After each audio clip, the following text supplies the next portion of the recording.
Don't tell me what to do. Oh my God. It's the season finale of House of the Dragon. Look at that. And oh, look at this beautiful frame that we're starting on. We have the Lannister just slammed into the mud. Right. Got his butt kicked Hmm. by a woman? Question mark, question mark, question mark. Why? Oh my God. I can't believe you. Well, look, I'm Sir, talking about the character, okay? Not the actor. you're not allowed to talk about either of these things. All right. Why not? Because that's offensive. But Okay. anyway, so Yeah, what are I we guess talking about let's, here? yeah, How so are we we're, going to do this? What's the yes. structure of this show? So I guess maybe the structure should be that we'll talk about the last episode and then talk about the season as a whole. Does that make sense? Sure. Yeah, you want to go through it like we did the Acolyte, or is Yeah, that we can do kind that. of pointless since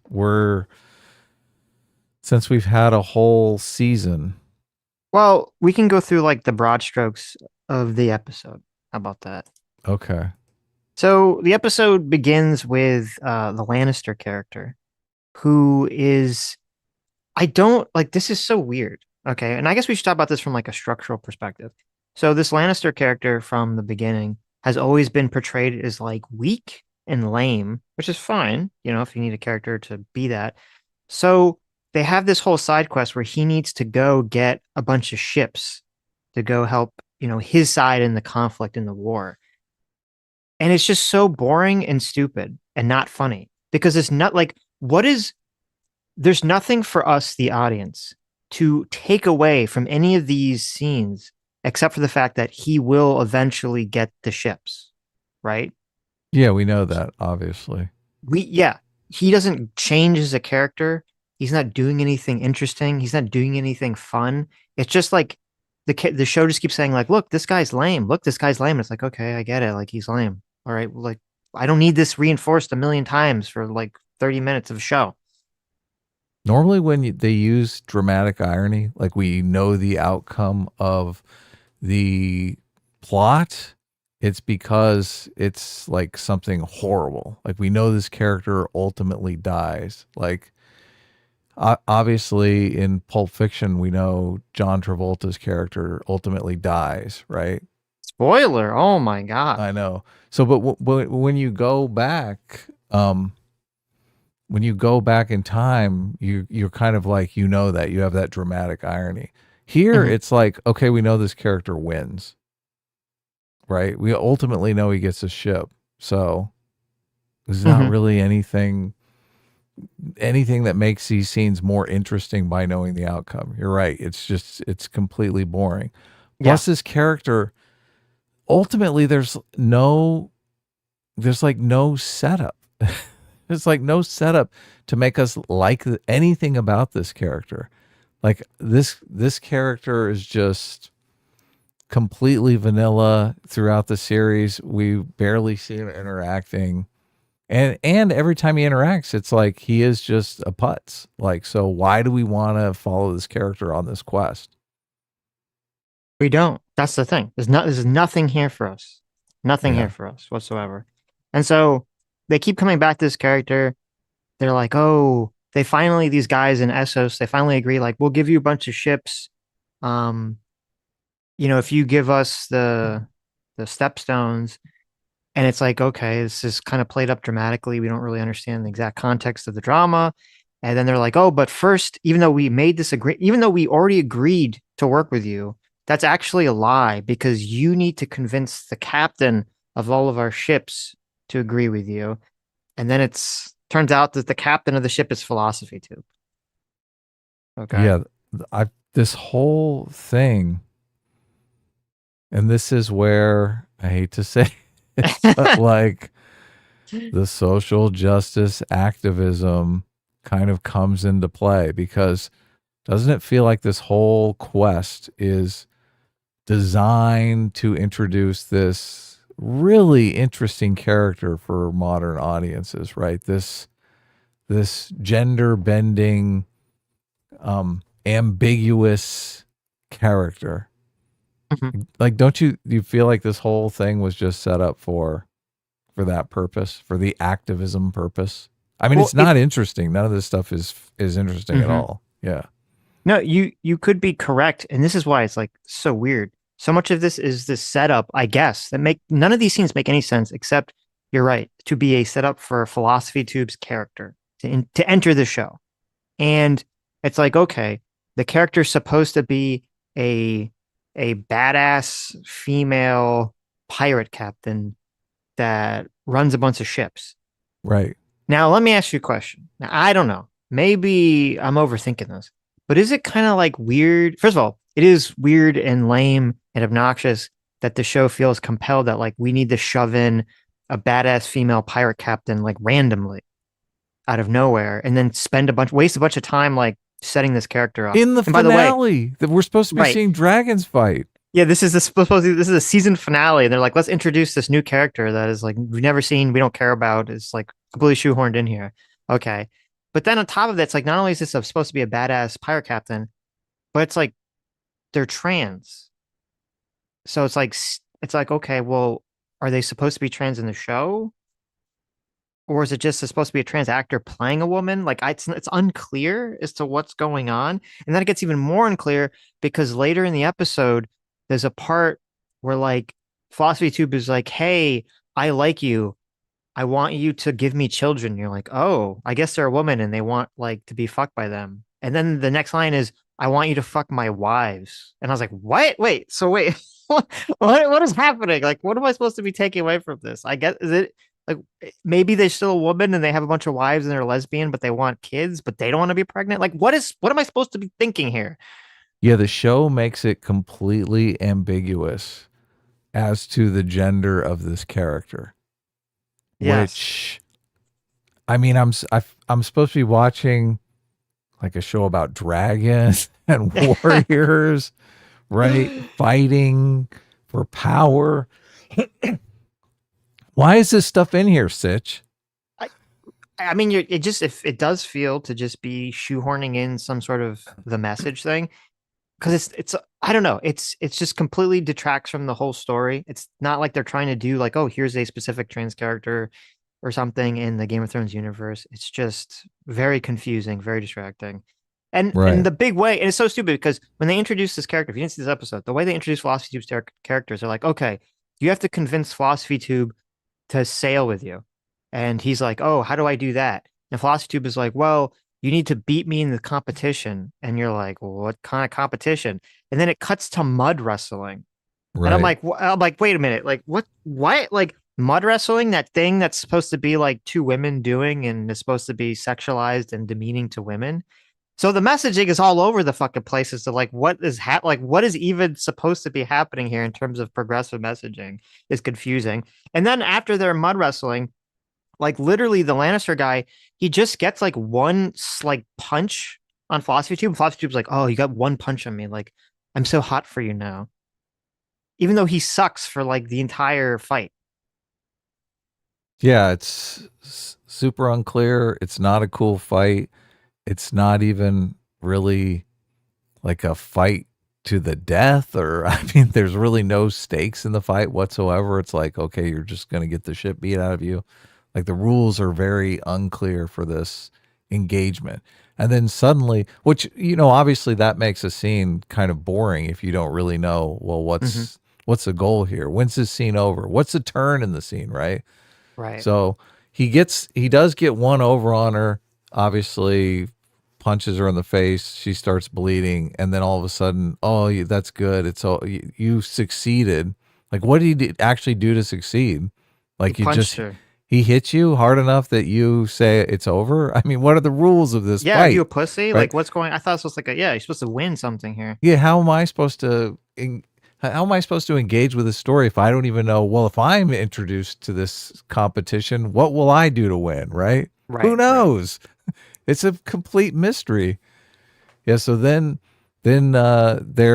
over it, and evidently just she agrees to give him the ship. So I mean, it wasn't really a huge task. No. And then now they're gonna be in the next season, I guess, is this pirate lady. Yeah, there's this super cringe outro here Hmm.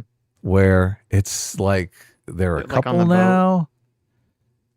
Yeah, Are they exactly. I didn't know if they're supposed to be a couple. They're just like, oh, they're They're just sailing on the boat together. where they come in. Oh, I don't know if I can find it, but It's at um it's at 105 58.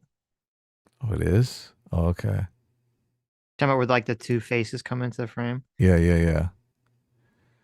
And here's just a little you know, complaint here. When they show the Lannister guy on the boat, he's wearing like full plate mail.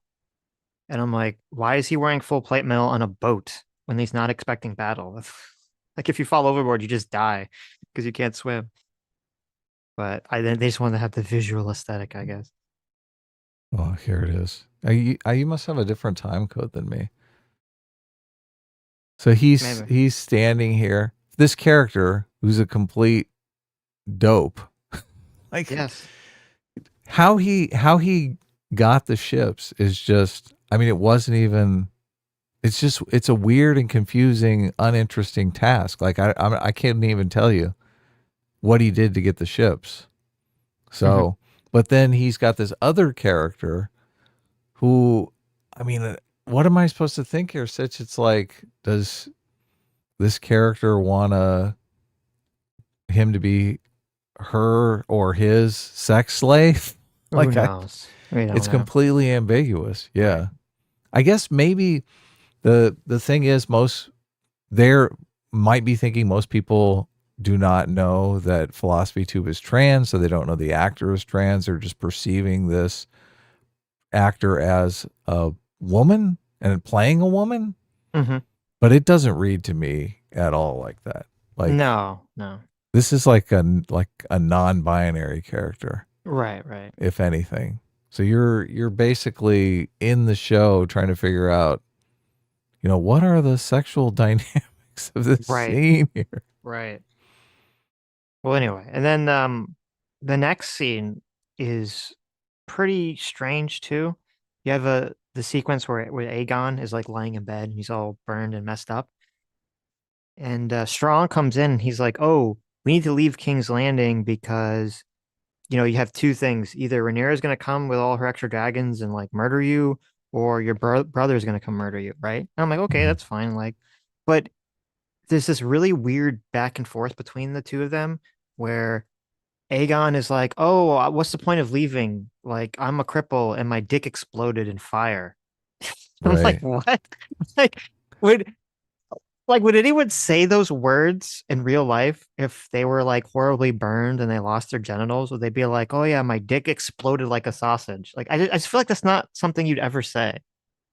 Your critique is of the dialogue. It is It wait, very, is very shocking dialogue. but is it supposed to be funny? Like what?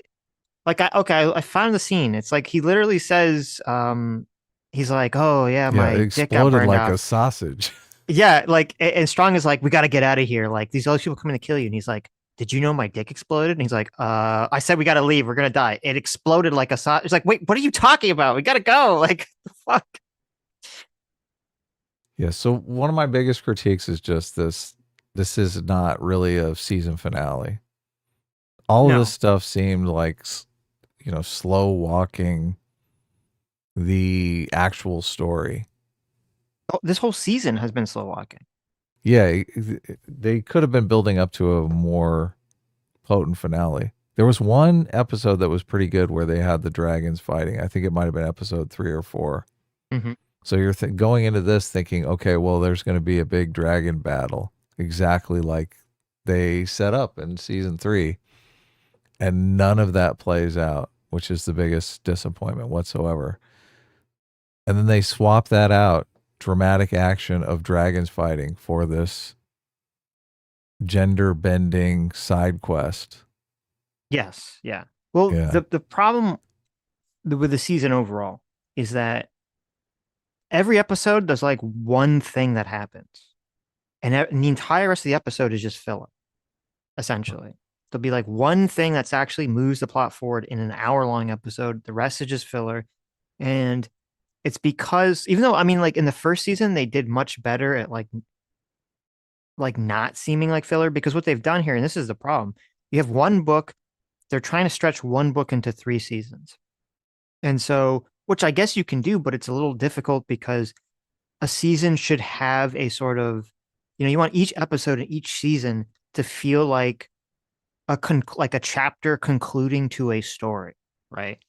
You want there to feel like, oh, there's a beginning part, a middle part where things kind of ramp up, and then there's some kind of conclusion at the end of the chapter, Yeah, right? resolution.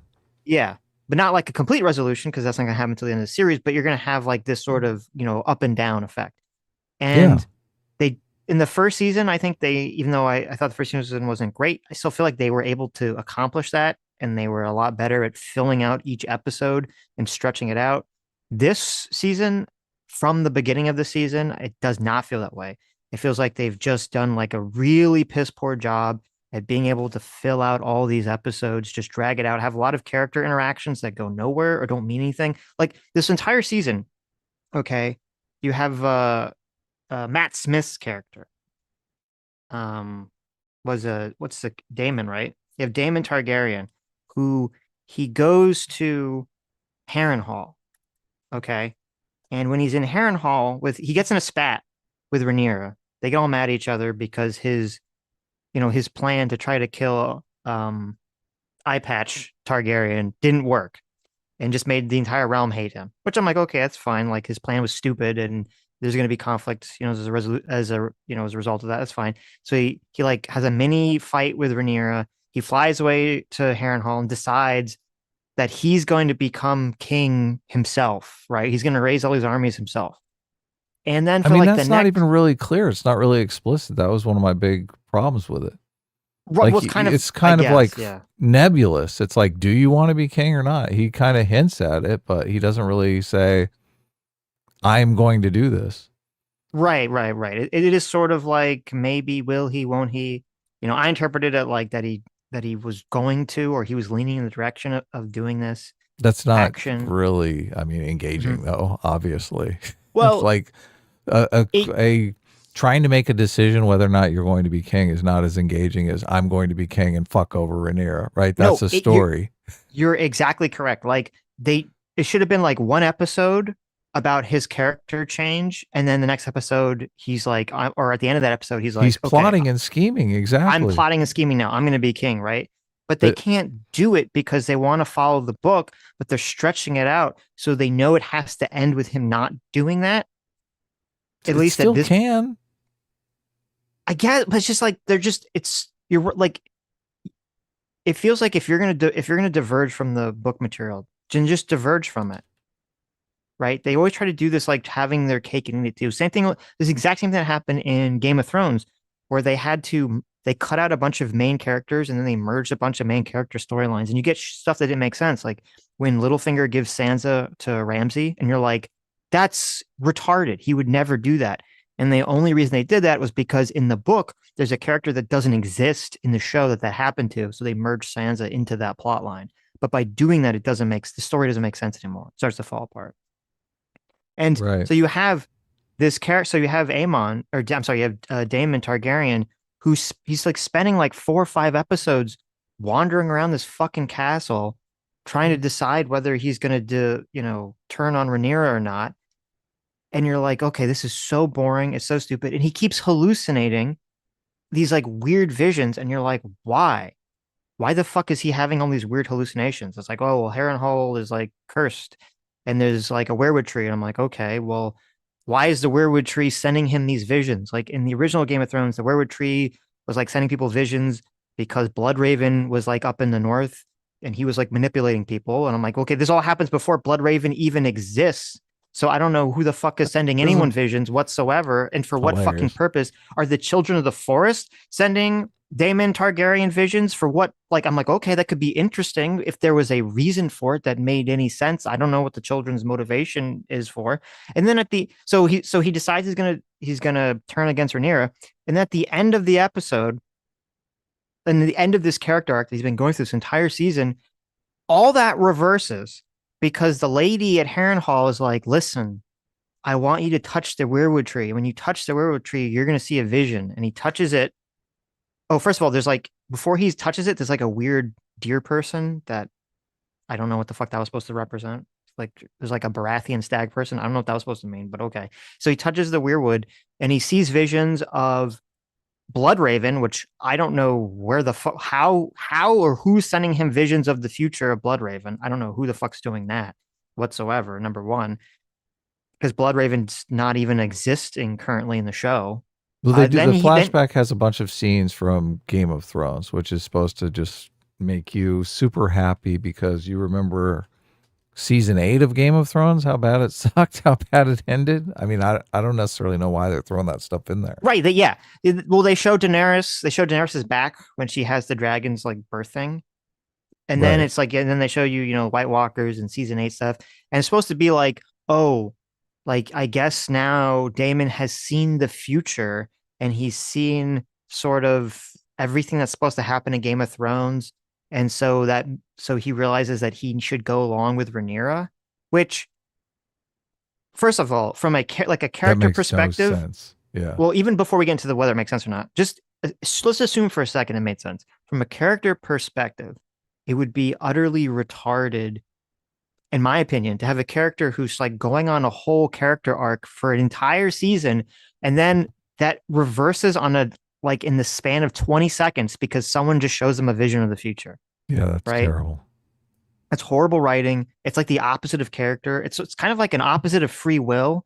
It's also very anti George R. R. Martin because a lot of George R. R. Martin's writing is I believe is supposed to be anti-fate and anti-destiny. And a lot of the prophecies I think in the book are supposed to be like fake or manipulations. And so this is kind of going against that because it's all like, oh, you don't have any free will. Here's your destiny. Look at this fucking vision of the future and change your entire behavior, 180. Yeah, the all of those scenes with Damon are super boring because he doesn't really have any explicit goal. And I'm keep thinking it'll be super easy for him to at least be trying to figure out why he's having all these weird visions and stuff. It Right. seems like it's the witch character that's screwing with his mind. And I kept thinking, okay, well, this witch character is messing with him because she's on some other alliance and they're going to flesh that out, right? And I keep waiting for Damon to think, oh, why am I having these visions? I need to figure it out, right? And Hmm. embark on some kind of tangible goal. But none of that ever plays out. So it's No. just, you're sitting there wondering, like, why am I watching this? Yeah. What's the purpose of any of this stuff?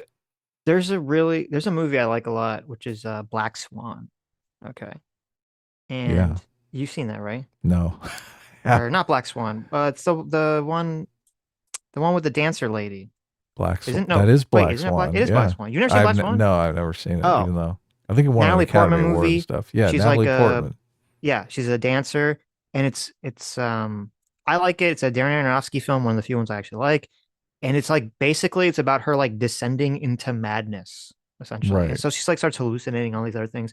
But the hallucinations all like they represent her descent into something that at the end like is the conclusion of her descent to madness, right?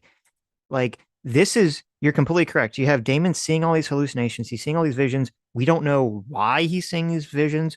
We don't I mean they're it's sort of like okay, the visions are like complaining that he should not be an asshole. Like, okay, I guess. But then it just goes on and on and on and on episode after episode. And you're like, okay, well, this woman, I guess, is sending him these visions. The werewood trees are sending him these visions. We don't really get any explanation for why any of that's happening, except that she just read the script of Game of Thrones and wants to make sure that the Game of Thrones continuity continues. Like she's like the TVA of the Game of Thrones universe. Yeah, it's silly. And more importantly, it's boring. All of those sections were completely boring. Yes. Yeah. They're very boring because they don't like when he keeps getting these visions, he doesn't do anything about it. And it's not like nothing really changes in his character at all until the final vision at the end. The visions aren't even really affecting him, except they're just making him like crazy. But then he just keeps doing the thing that the visions don't even want him to do. So you're like, well, whoever's sending the visions is a retard because they're just making it worse. Yeah. It's just none of that is explicit in a way that you can walk away and say, "Oh yeah, this is exactly what happened." It's all just kind of Hmm. nebulous, David Lynchy. Like even Right. the visions. How do you know the visions are what led to his big turn? Like first of all, it doesn't even really seem like a big turn to me because he was so wishy-washy. I mean, it's he doesn't come out and explicitly say, I'm turning on Rhaenyra. I Hmm. guess he does. I guess it is kind of hinted at. I mean, I think, I mean, to me, I thought it was explicit enough. Well, When he was the all guy like, comes to him. The guy comes to him and says, mhm, "Look, we need a king. right. Yeah. We don't need no women around, right?" But he Hmm. doesn't really answer him. Doesn't really say, "Oh, I agree with you." He kind of walks away from that conversation. You're thinking, "Well, is he gonna behead that guy later today, or is he gonna?" So it's not really clear which way he's going. Right. I just it would be so much better if there were scenes where it was clearly laid out, like the taking the turn like that. I mean, you need certain players that are on your side. This is like the first player that comes to him, but when he says this, like we are not as an audience thinking clearly like, okay, this is what he's been waiting for. He's waiting for players to come in to take his side in an alliance that bolster Hmm. his position. Like we no, the show doesn't even really lay out his position power wise. Like we don't Right. even know if what he's planning, the details of it, if it's going to explicitly work or any of that. Like all of that would be so much better. Instead, we have basically him wandering around having stupid visions. Like he doesn't even care about figuring out where the visions are coming from or why he's having them. It's just silly. Yeah, which is weird. I mean, so you have this, I don't know. To me, I thought like, to me, it was kind of clear that he was going to try to become king himself. Like, the guy's like, "Oh, you're the king, consort," and he's like, "Oh, well, just call me king," and like that was fine for me, except that you're right in terms of it should have just been he made a decision and then he started moving forward with some kind of plan to enact that vision That's where he exactly becomes right. king, as opposed Yeah. to 4 or 5 episodes of him kind of like, I'm going to become king, or am I? I'm going to become king, or am I? I'm going to betray Rhaenyra, or will I? Just for 4 or 5 episodes, just to see a vision and then be like, no, I'm not going to betray Rhaenyra. Yeah. You want to see him striving towards that and encountering obstacles. Like he does encounter a little bit of resistance, but it's so not explicit. Well, and it's also like, I don't like that character. So like Daemon's character, he's very. I mean, this is a guy who like murdered his wife in the first season. He's not a nice guy. He's a very aggressive character. He's very take charge and an act character. Like that's sort of his whole character, is that he just sort of acts, right? Like he went and he got those assassins to try to kill, Eye Patch, like very quickly. Like he just kind of does things. He's a person who moves forward very quickly, even if it's a bad decision. And it was like the same thing in season one when he's like, "Oh, you're in charge of the guard. Oh, I'm gonna start cutting off people's dicks." Remember? like Yeah, no, that was like the great. first episode. People were like, "What the fuck is happening?" Like, and so it seems completely out of character, unrealistic to me that this guy, that's been his entire character for his entire show, is that he just acts. He's like having mental breakdowns, and he knows he's having mental breakdowns. He's like, I'm having all these fucking weird dreams. I'm having these weird visions. There's a couple of times where he's in the middle of a dream or a vision, and then he like is like in the middle of a conversation. So he realizes he's been like in a trance state or something. And he never tries to find out what's causing the visions or just getting the fuck out of this place that he knows is fucking with him. Yeah, Like, that why would bothered me he? a lot. Yeah, like like this character, and if this was written like more realistically, how his character had been established, he would not just sit around getting poisoned by all these visions. He would either like kill that lady, cut down the trees, burn that fucking bed, leave the Harrenhal. He'd be like, "This place is like cursed. I need to leave this place." Yeah. Did they ever lay out his plan? Like, is the plan basically to back up Rhaenyra and then once Rhaenyra takes the throne to just take the throne from her? I think my understanding of his plan was he was going to get the Riverland army on his side, and then meet up, I guess, with the Northern Stark army, and then he would just announce himself to be king and march Well, on. how's he gonna look? There's Vagars in play. Like, what the fuck? That Well, makes that absolutely no sense. That is a good question. I guess he thought he could just take out Vagar himself, maybe, but it's not really. We don't know. Like he was more See, concerned on the army part, not the dragon part. this is like a as a B story goes, you've got the A story giving you all this information about the dragons and how necessary it is to have more dragons, right? Vagar is Right. the big baddie, the big threat. They need to get dragon riders so that they can have a dragon presence that's greater than Vagar to overcome. That's the A story that's going Hmm. on.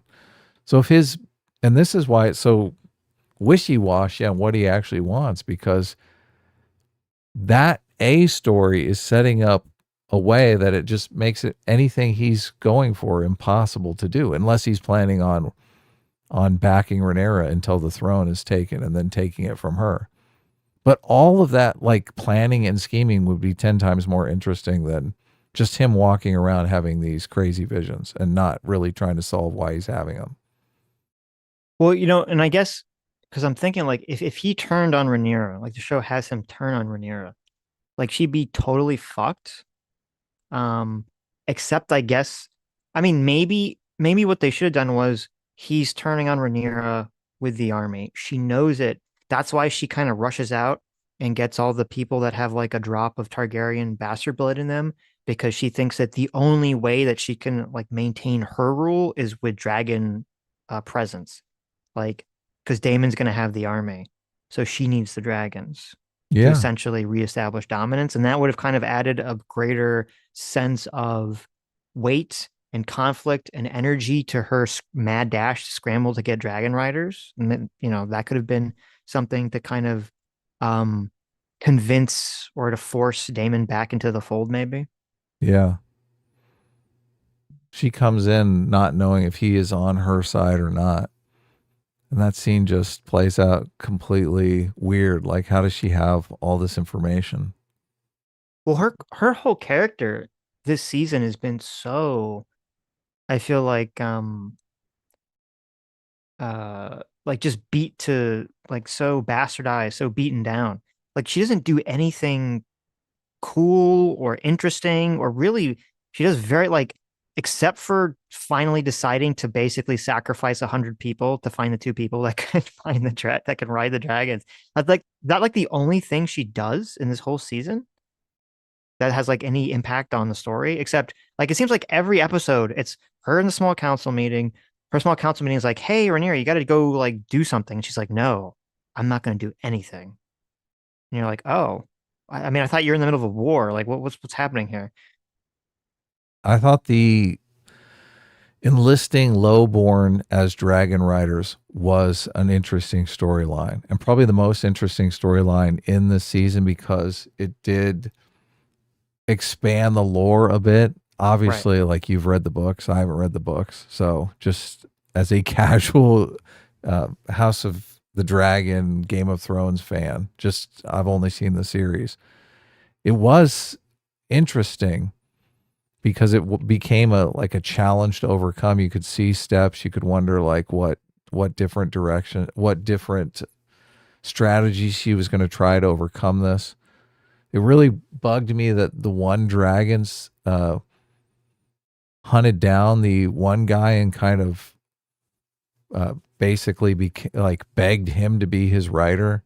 Yeah, that was dumb. Yes, Yeah, that was very dumb. Yeah. because it was There's so a easy. yeah, there's a character who is, I guess, Corlys's bastard or grandson. No, I think his father's Corlys's bastard. So Hmm. he's his grandson. And yeah, the dragon just flies and finds him and is like, "Ride me." And I was like, "Oh, this is so Yeah, lame." that was so lame. That was Like, so lame. at least with the other girl, even though I think they've set it up really poorly, at least she's like going to find a dragon to try to tame it, right? Right. And it was the same thing within the first season with Aemon. Young Aemon, everyone makes fun of him. They're like, "Oh, you don't have a dragon, you suck." And then he goes and he like steals the dragon, the big dragon, Yeah, right? Vagar, Yeah, he steals Vagar. He does something like proactive, which is cool. Yeah, right? No, exactly. no, you're right. But that's what I'm saying. The only thing that she really did this season that was like interesting or engaging was trying to find people to ride the dragons. And that all takes place over the course of like 2 episodes. But there's the rest of the season, she's wandering, she's just having these meetings where she talks and does nothing whatsoever. They threw in that like real, they throw in this like completely random lesbian love between her and that woman that Daemon was banging, and it's really weird and awkward, and I don't know what the fuck the point of it was. Yeah, the dragon. Can you lay out the dragon for like the dragon plot line? The fact that there's Vagar and Vagar is like the ultimate threat that they need to overcome, so that they need more dragons and they have to enlist all of these. Well, they need dragon riders. They have plenty of dragons evidently, but they need Right. dragon riders. So in order to get dragon riders, which evidently you've got to have Targaryen blood to be able to ride one of these dragons. But there are all these bastards that the Targaryens have had over the years, centuries. I don't know. It doesn't really say. But they're going to try to use these bastards to ride the dragons and have enough dragon power to basically overpower Vagar and take the throne. Mm-hmm. It's a totally interesting storyline, but they didn't. I mean, as soon as they dangled that storyline, I'm like, finally a goal, right? We're going to Right. learn a lot of interesting things about the dragons, and we're going to learn a lot of interesting things about the Like, riders. yeah, like lore about how it all Right. works. And And then you don't they, really learn anything. Yeah. yeah, but they start off good. They have like a knight come out who is someone on the margin of lowborn and highborn, right? And he's gonna attempt to ride the dragon, and the dragon just roasts his ass. Just he's Mm-hmm. toast, right? You're thinking, Right. okay, this is going to be somewhat of a challenge. But then they completely undercut that challenge when they have the sea guy, another bastard of one of the Targaryens. Well, actually, is he a bastard of a He's the Targaryen? grandson of Corlys, so yeah, he's a Corlys. Targaryen. Okay. So, but then that a dragon basically just chases him down and says, "Okay, I'm your dragon, ride me," which Right, makes it right, completely easy. And you're like, "Okay, well, what happened to the challenge here?" right. Right? Yeah. And then not only that, I mean this storyline would be good enough to take you through an entire season, right? They got a tangible goal, they're working towards it, they're building. Each episode is climaxed by someone actually getting a dragon, right? So it's perilous. Sometimes they get a dragon, sometimes they don't. But It's funny then because like go you know ahead. you say that, but there's a whole movie, How to Tame Your Dragon, which is like that is the plot of the Yeah, movie, totally. essentially. And it's more interesting because you like, and this was, and maybe some of this is because like it is sort of vague in the books exactly how Is the it? dragon riding Okay. works. But like they could have added interesting lore in the show where they sort of try to figure out how exactly people Yeah, ride they bring dragons, the what it maester means to in. ride dragons. Yeah, like when they're controlling the dragon, are they like thinking that like they never have a conversation where they ever explain like, oh, when you're riding the dragon, you like think and it goes in that direction, or you push on it and go like they never really explain how any of it works. It's Yeah. all just very vague. So And yeah. and then they get the two. I mean, they get two dragon riders in like the same episode. I'm like, what? Really? So it just totally undercuts that how difficult it is to get dragon riders. It's Well, and like they they just set brute it up. force it too. They just say, "Here's like we're gonna throw 100 people in a pit with two dragons. Like whoever survives, I guess you get a dragon." It's like, oh, okay. Yeah, but I would it would be so much better if that was like the climax of an episode and it ended in utter failure instead of like two dragon riders coming out of it. Mm-hmm. It makes it seem like, okay, well they can. I mean, they could have an army of dragon riders in like a month. Like Well, if if this they find works, enough Targaryen bastards, I guess like that would be the limitation, right? Exactly. But right? I mean, they had like 30 in that group of Targaryen bastards. Right, right, right. And that was all Yeah, from they were all I think from King's Landing too. yeah. So Well, and I did. I mean, props to them because I did think more of the message was going to go into this. Oh, it's the lowborn bastards, right? mhm. Society's rejects, and they're going to become the dragon riders and rise up. They're going to be more noble than the elites. But they No. did the one of the lowborn guys, the one who I swear he said, Like he said he wasn't gonna go. They basically ask a bunch of people if they want to volunteer. Like I don't know how is it explicit how they put out the word for the Targaryen bastards?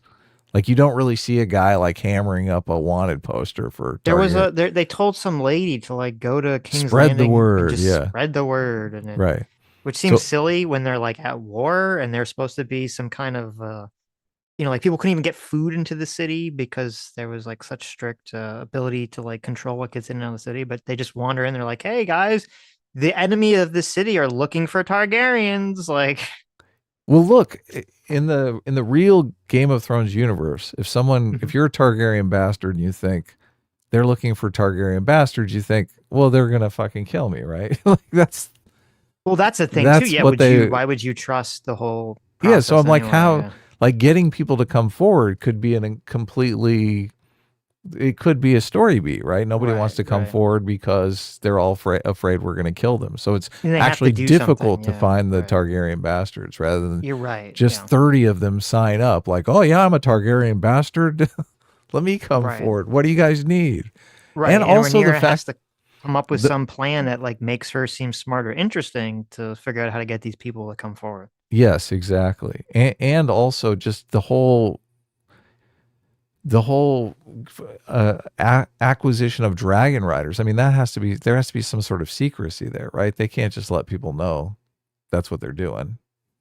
But Which is that's what not they did in really the show, clear. right? Right. They Yeah, just said like, "Oh, they're who could out. ride a dragon? You want to ride a dragon? Come on." They're after a bunch of dragon riders, but then they get the two dragon riders like instantaneously, and it completely undercuts this one interesting aspect of the show. And that's when I was Hmm. like, okay, well, this is quickly becoming trash. Oh, the lowborn guys and the message. I was thinking it's interesting that they didn't go in that direction. They end up making the lowborn guy like a real sleaze bucket. So they didn't actually kowtow to the progressive messaging. Well, it's weird because there was sort of an opportunity to actually do that, which a lot of people are upset they're not going in that direction in the book. So, in the book, To do what? To make the guy super good, cool, like the well, no, no, no. lowborns? So, like, kind of be more in line with like progressive messaging about like the lower class, because in the book there's a character called Nettles who is so in the books obviously the Targaryens are not black, and the show kind of made it weird because there's like a line of Targaryens that are black, which is kind of confusing when the Targaryens are kind of written to be uh somewhat Aryan Nazi supremacists, and that they like make sure that they all are like incest people to maintain their bloodlines. So you're like, how is it that you have like pale white people and black people in the same bloodline if they're like so concerned about keeping it quote pure? But whatever. They did it for diversity reasons, I guess. But there's a character called Nettles in the book who is black in the book who figures out how to ride a dragon by basically just feeding it sheep and Okay, that's or pig interesting. or something, and it just basically like they basically like they she just keeps feeding it until it like becomes like or like used to her being around, and then somehow she figures out how to ride it.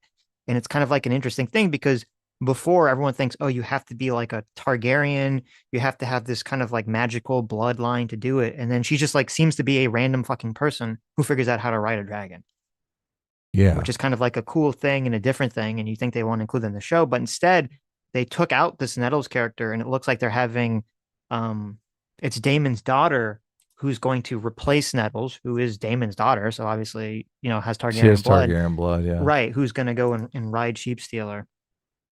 And also that could have been interesting too, because then you could have had interesting lore about like, well, like how even if you could make a dragon tame by like feeding it, how could you actually like control it? Like when you're writing it, like how do you tell it what to do? Yeah, all that stuff is super unclear. There's like the Targaryen voice commands and whatnot. It's like Like how do you the voice command makes sense to an extent, but then like, okay, well, how do you make it fly in a direction? How do you make it attack? How does it know to like only burn the enemy soldiers? Like it's like what is exact how do you control these fucking giant monsters?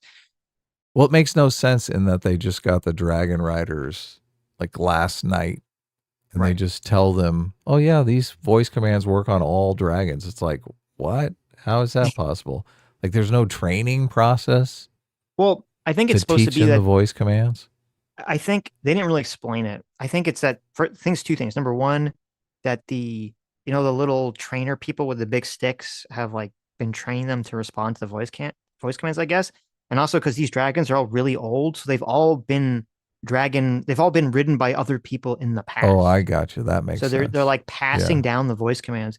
But the problem is that the voice commands are very generic. They're just like shoot fire. It's like, okay, but how do you control what direction it's shooting fire, right?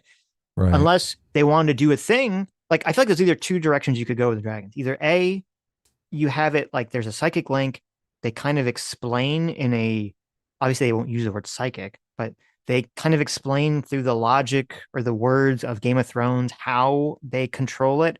Like they're kind of like warging the dragons to some extent, like the way Bran wargs an animal, but to like a lesser extent, because they're not like really going through its like vision the way Brandon would, but they kind of just explain that very clearly. And then you see that the dragon riders have to learn how to do this thing, like how to connect with the dragon on this sort of psychic level and control it. Or you have the dragons are just animals and you have basic commands, but they're dangerous because, like, if you say fire, it's going to just burn whatever the fuck's in front of it. And that, even if it's your own troops. So you just have to be super, like, on top of controlling it in this, like, very kind of difficult way. And I feel like those are the two directions you should go in instead of this just, oh, they just do whatever you want and we're not going to explain it and just shut up. It's not important.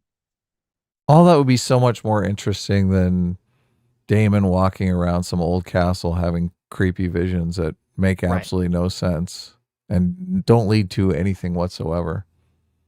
Yeah, because like in the original, in the book, obviously, but also in Game of Thrones, like there's enough plot happening quickly that like, okay, like maybe you wonder how they control the dragons, but there's enough stuff happening that it's like, okay, there's other things that are going on, right? But with this, they're intentionally stretching this out. There isn't anything going on. So you might as well fill, if you want to get filler, like this is where you would like seems like a content rich environment Oh to yeah. explain the world, explain the lore, right? Yeah, it'd be good filler. And it'd be invested in the actual storyline. So are you interested in season 3 now? No. I know, me neither. John, actual Justice Warrior wants to come on. He says they showed a psychic link. No, I know that they show that there's a psychic link. I mean, you could, if you want to come in, you can. He can But come in. Yeah, I don't care. um, I know that they show that they have a psychic link, but there's not like an explanation of how it works, or that you just train. You have to train at it to acquire this link or to deepen your connection with the character. It's just like, oh, Shinji, just get in the robot and it just works. Essentially, there's nothing more interesting to it. Do they articulate the psychic link in any of the episodes this season? They kind of like there's like hints at it because when a character is like upset, you'll see like the dragon is upset, I guess.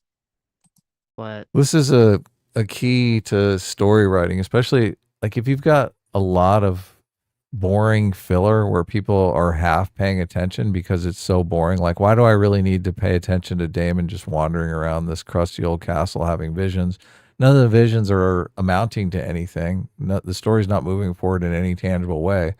So audiences tend to zone out. So right.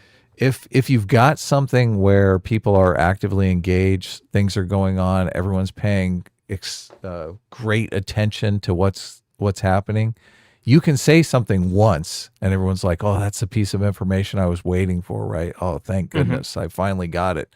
I've been watching this whole thing wondering, what's in Vault 32."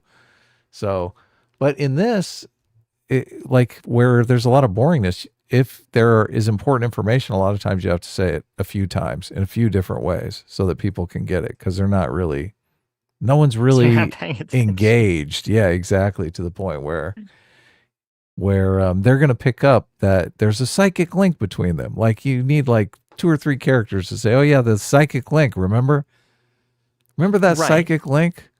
No, Sure. Sure. stop Sure. thinking about Damon wandering around this crusty old castle and not doing anything. Well, right. Well, I sent you a link, Sean, on Twitter. But if this season was so jam packed with things happening, then I'd be like, okay, it'd be interesting to know how the psychic link works, but it's not. So it's like, okay, so we're just wandering around wasting time when there's potentially interesting things to be exploring or figuring out. And Right. instead, we have Daemon wandering around in a castle for 5 episodes. We have Lannister guy mud wrestling with philosophy tube. You know, this is like we have Rhaenyra having some bizarre lesbian relationship out of nowhere with like this woman that Daemon fucked. It's like the two women that fucked Daemon. Like, is Daemon so bad at sex that he makes women gay or something? Like, what what's happening here? I And did I did kind of like that there was this sexual component to the alliances. Even when Damon is like, I'm trying to abandon you, but I can't turn on you because I'm crazy for you in like a of loving course, of sexual course. way.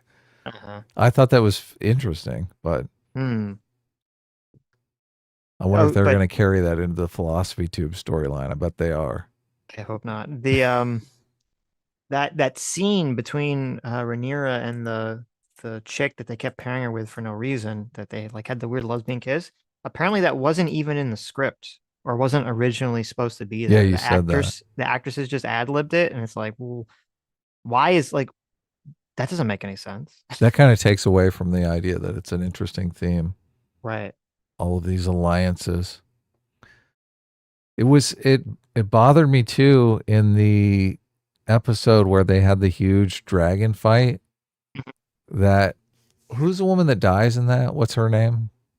The Um, the queen that never was. the queen that never was. Yeah, good Yeah, enough. So the queen that never was has been battling with Vagar, and she's flying away.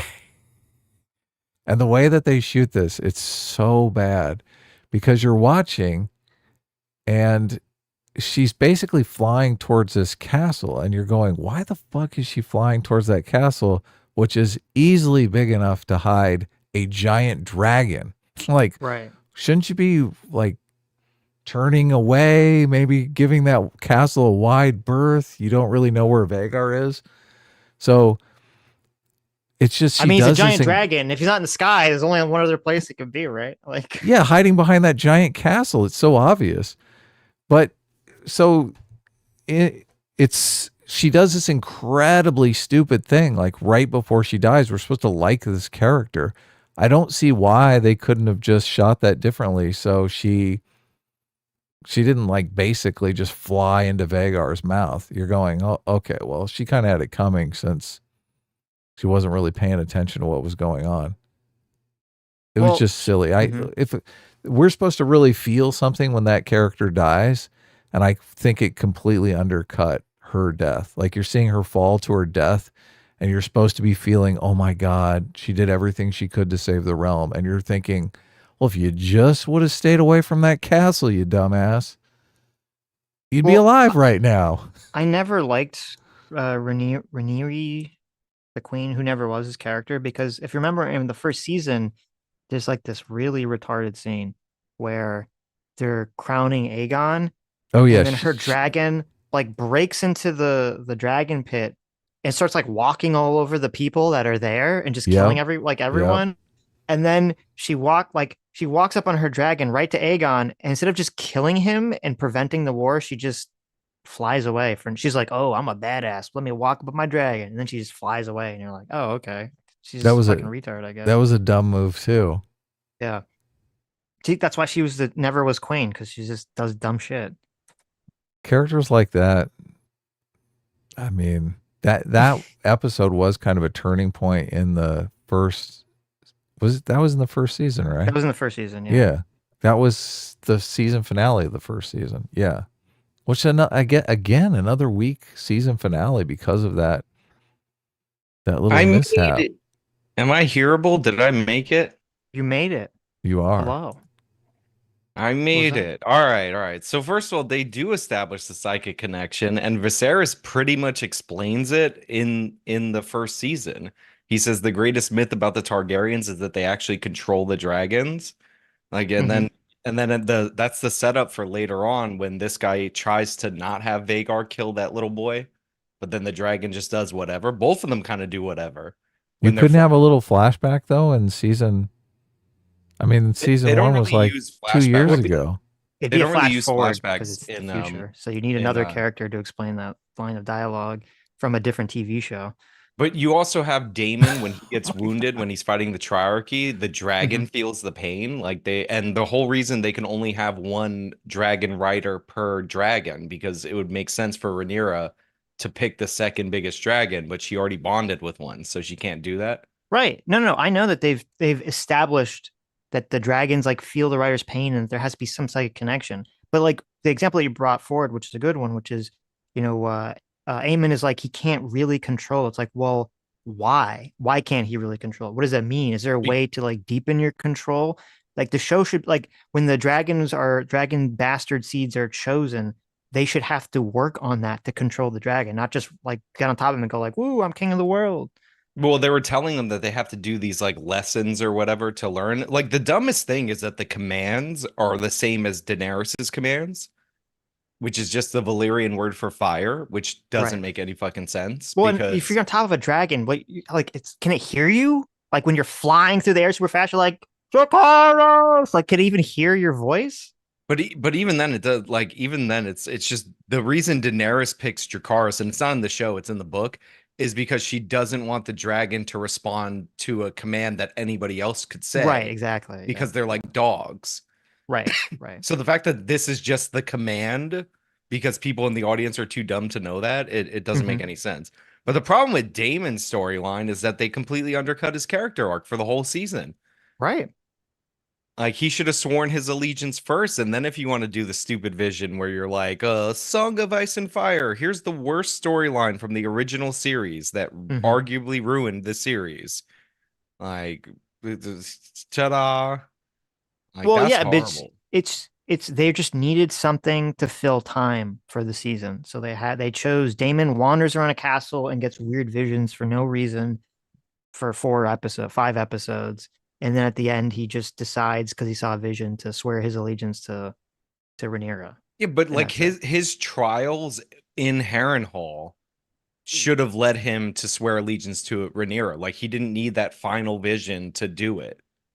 Like But that what that's try what like I agree with you, but he didn't like what like Yeah, something. What what would have happened to trials? him that made him well, he's change his trying to mind? build up an army as like the Right. legitimate king, and then he's Hmm. getting undermined in every step, and then Oscar Tully totally bitches him in order to like give the Riverlands to Rhaenyra and not him. Like so he's like learning that he's not fit to be a ruler. Like that's like the whole point of his arc.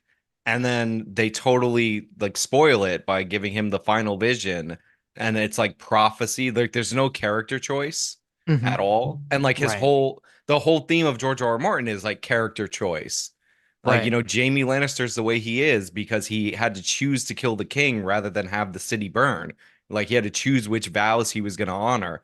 But Daemon, it's like, well, God basically told you to be a good person now. So Right. stop being a character. They actually that could have been very interesting. And the way they could have done this was you have Damon's in the Riverlands. He's trying to kind of get these houses together, and he's just like fucking it up because his sort of style of rule, his ham-fisted, very aggressive style, just makes everything worse.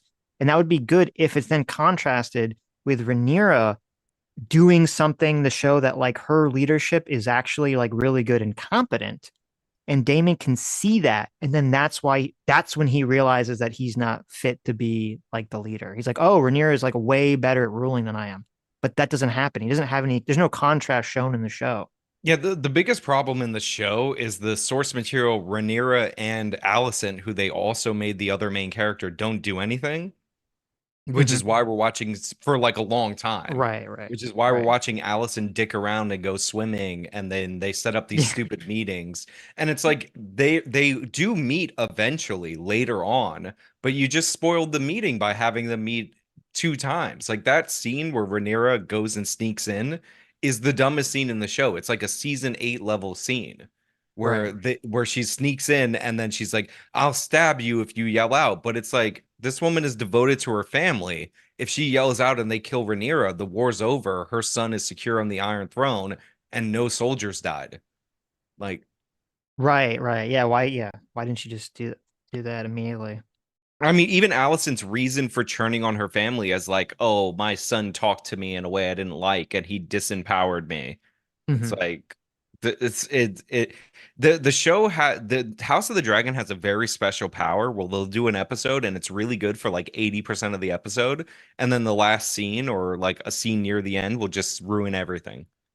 Well, they kind of, in my opinion, they kind of ruined the entire conflict in the first season by having it be, instead of the show being the personal ambitions of Rhaenyra and Alicent, who were once close friends, and then obviously the relationship started to break apart when Alicent married Rhaenyra's father, and they kind of, become their own people, and that maybe Alicent gets corrupted by her own father or whatever. Instead of it being like about human choice and the human condition and the mental emotional you feelings of these characters. It's like Alicent just misunderstands what the King Viserys says as he's dying, and the entire Civil War is based on like her just misunderstanding him because he thought he was talking to Rhaenyra. Yeah, And to me, that completely like undermines the entire conflict of the series. it's a whoopsie oopsie that involves two separate retcons in order to make it work. So, first of all, Viserys told Alicent in like episode 3 of season 1 about the prophecy. So she already knew about it. Right. So then that happens. It's like a whoopsie oopsie. And it's like to make Alicent seem more like, like more of a gray character because in the source material, she's conspiring to put her son on the throne because obviously you want your son on the throne. And for Rhaenyra, who's a woman, to have a legitimate claim, she would probably have to kill her kids anyway. So like Right. she's like actively involved in the crowning of Aegon. So the And misunderstanding isn't there in the source no. material. And then Yeah, this one, it's it like it a makes it worse. misunderstanding, Yeah, but because it's but it like doesn't clear even motivation makes it so much better. but it doesn't even change anything because they were already conspiring to put Aegon on the throne anyway, whether she had True. the misunderstanding or not. So it's like now she's a stupid character because she doesn't realize the most obvious shit ever, which is they're conspiring to put Aegon on the throne Well, I don't like the know if whole it time. was a political decision because it seems like the only reason they did that was they wanted to make Alicent not be a bad guy. They want it to be like, oh, look, no, it's just a misunderstanding. She's not a bad guy. Like she thinks she's doing what's right, as opposed to just like, no, she's Yeah. just conniving and wants her own power. They wanted to make her a gray character, but they could have made the argument that Rhaenyra would have to kill her kids and at least give her Right. that justification instead of like a whoopsie oopsie. But then they wanted to take it back because they try to nerf like the badness of the Greens so much that if you take a step back and you look at it objectively, the blacks are way worse. Like they're like they criticize Aegon for I'm gonna hanging. clip that you just said that, and we're gonna Well, they criticize Aegon for that you, hanging the rat catchers, right? Like yeah, after one of them killed his kid. First of all, they right. show us that he killed the right guy when he did that. Like he killed 10 other people, but he actually did kill the right guy. And Hmm. secondly, Daemon in episode 1 like butchers criminals for fun Right. in the first episode. So that's Yeah. significantly worse. They're like Aemond killed Luke by accident. His dragon fucking Luke's dragon went rogue and then Vagar went rogue. He has the biggest oldest dragon. Like that's not his fault, but like Daemon had them kill a kid. They cut off his head intentionally. Like the, the blacks in the show are significantly worse than the greens. Well, is it the blacks or is it just Damon? Damon is always just portrayed as being like a piece of shit. Well, even Rhaenyra is horrible because they're like, oh, she has bastards, like sexually liberated woman, whatever. But like, Right. if you already have a sketchy claim to the throne and then you're just like having bastard children, It's like pretty that's stupid. obviously going to undermine your claim and it's going to Right. make people question you. Like you have a like Viserys has this whole speech about why he married Alicent, where he's like, even I am not above my duties to the realm, but Rhaenyra thinks she is. Right. Well, and it's even kind of worse because her husband was black and none of her kids, like it's so obvious that they're bastards. Yeah, Like, they're possibly not bastards in the source material, and in the way that they do it in the Game of Thrones universe, it's like all about hair color and eye color. But right. like we live in the real world, and we can see a half black kid versus the Right. white kid with dark black Like, hair, so it's like yeah, so obvious. It ruins again. It kind of nerfs Alicent's badness because they spread the rumor, but the kids aren't black in the source material and they probably are legitimately the kids. but like they're doing that to undermine her anyway. So like you're taking away all these bad deeds. Even Kristen Cole, he's supposed to murder Lord Beesbury. If you look at that scene, for whatever stupid reason, they decided to shoot it where he's like, sit down, and it was an accident. Everything the Greens did is like, whoopsie oopsie, our bad. We didn't mean to. Hmm. Sorry. And then everything that the blacks do is like intentional and horrible. Yeah, it is a weird decision that they did that. I'm not really sure why. Has there been any interviews where they explained? I've heard them talk about they want to make everything gray, which I think is kind of Oh, stupid. oof. As a like, I think there's a misconception where like, oh, you need to make your characters likable. It's like, well, no, you need to make your characters interesting. And so if you kind of make it everything be an accident just to make them morally gray, I mean, I guess they're not hateable, but they're not interesting to watch at all because then they're not actually choosing their destiny or their fate. Yeah, they're not agents in their own story. Like how much more meaningful would it have been if Alicent was conspiring to put her son on the throne, and then Aemond ends up undermining Alicent's authority after she worked so hard to get to that position. But she kind Right. of stumbled into it and then starts banging Kristen Cole. And it's Yeah, like, well, by the way, they cut out the scenes where she has a crush on him in the season one, so like they don't even have the setup for that. right, yeah, that came out of nowhere. We are like, wait, what? Like, but no, like they could have had, Otto, her father, Otto's kind of like slowly manipulating Alicent into this idea of crowning Aegon. And then she starts to go along with it. And then she's working in that fashion. And then maybe like, all the kids turn on their parents. You'd have this kind of like ironic thing going on here. But Aegon's supposed to have another son. I don't know why they're just saying that Didn't he have um three kids in the bedroom? he should have another son, but I don't know why they're like saying that Aemond is the heir. Like if he kills Aegon, like that's not how that works. Like Yeah, Aegon's you're son. right. That didn't make any fucking sense. I was like, he had three kids, two sons and a daughter. They killed one of the sons. Yeah, so Aemon wouldn't be king if Aegon dies. Yeah, like it doesn't make like he would be like Lord Protector, which is effectively king, and have the ability to kill them. But like also another scene that was just so horrible in episode 8. It's like they're planning Aegon's escape, which now he's fleeing from Aemond. In the source material, he's fleeing from Rhaenyra, and you're he's randomly talking about his dick exploding. It's like whoever wrote that like hates Aegon. I talked about that at the beginning of the stream. Yeah, I was like, Mr. Strong's like, we got to get out of here. You're in danger. And he's like, my dick exploded like a sausage. And it's like, if this traumatic experience ever happened to someone, why would they ever like describe it in that fashion? Is it supposed to be funny? Are we supposed to Yeah. laugh at that It scene? Like, he's like it exploded like a sausage. He's like, okay, but like Aemon's gonna kill you. He's like, when I pee, it goes on the side of my leg. It's like it keeps going. It's like shtick. I'm like, what do you do? What's happening here? And the problem is that Aegon, like here's the major problem is that all of Rhaenyra's kids, they suck. Like Luke sucked. When he got eaten by the dragon, I was like, you deserve it. You're a horrible actor. I don't care that you're a child. wow. Jace, he's horrible too. But Aegon, he's actually an interesting character. And then of course he gets burned up immediately and then you don't see him. Aemond, he's an interesting character turning into an anime villain for some reason. Like Well, he has a cool eye patch, so yeah, he's gonna be an anime villain. yeah, but it's but yeah, with the dragon seeds, like for like that scene was cool. That's another scene though that's kind of like dumb, but like done for the sake that it looked good because if people can bond with one dragon, why would you throw all your dragon seeds at the biggest dragon? Like that second guy could have been killed by the first dragon, and then you would have never had two riders. Like it Right, makes no right. sense.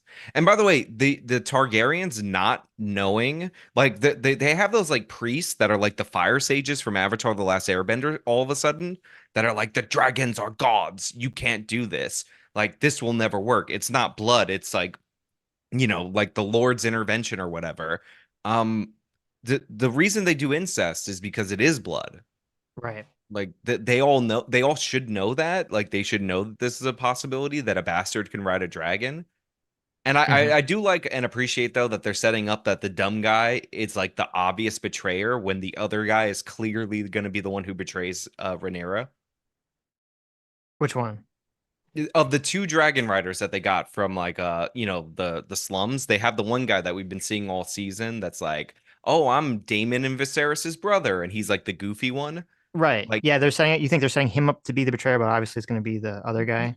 Yeah, they're Yeah. telegraphing that guy's the betrayer, but if you pay attention to the other guy, he's the daughter of the Targaryen. He's the son of the daughter of the Targaryen king that preceded Viserys, and then she goes to Essos to be a whore. Then he goes to Flea Bottom and he ends up losing his kid because of Rhaenyra's blockade. Rhaenyra pitches him a plan where they're going to burn up the small folk in order to win the Right. war. Like, if you Right. pay attention, this guy is the one that's going to betray, and he's the one who thinks he has a claim to the throne. And this is like the problem that Jace pointed out about the Dragon Rider shit. Like, which is like, that's like the claim to authority is the ability to ride a dragon. So, like, that guy's clearly going to be the betrayer one, if not both of them, but definitely that guy. Hmm. Because also, if you believe in like the female succession of the throne, like his mother was passed over for Rhaenyra's father. Right. Right. So yeah, like I mean, and Jace is the one who's supposed to figure out the Dragon Riders, and I'm pretty sure he had the idea last season, but they kind of just ignored that.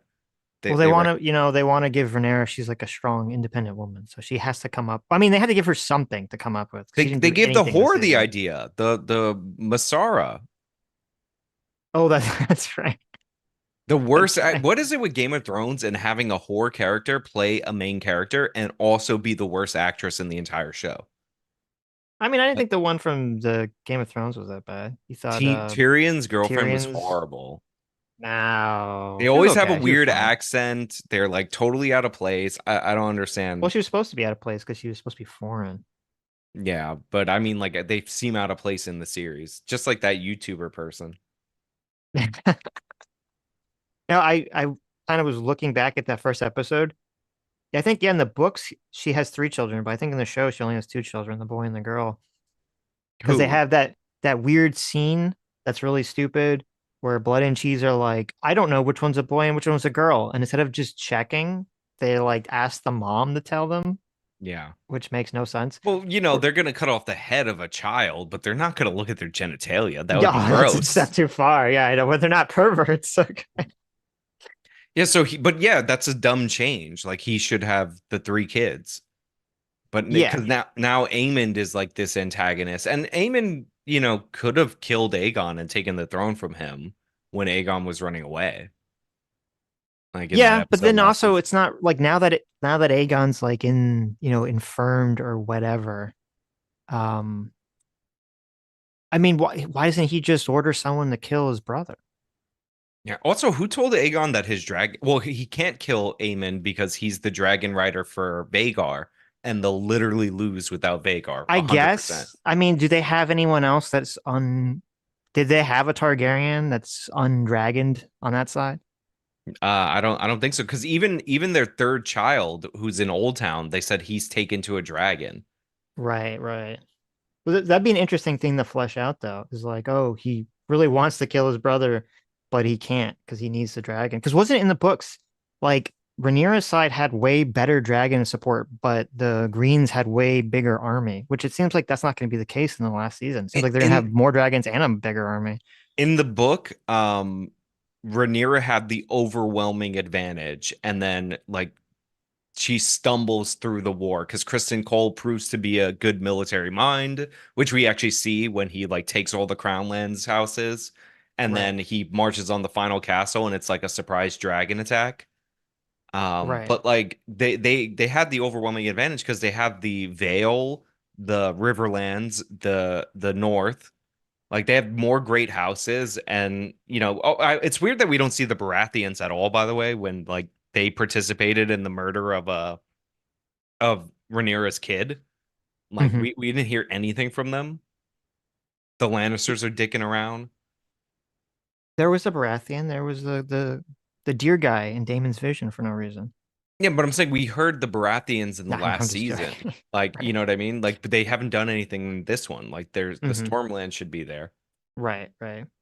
Like, and the Tyrells, even though they have the high towers, the Tyrells stay out of it because they always stay out of it because they're pussies.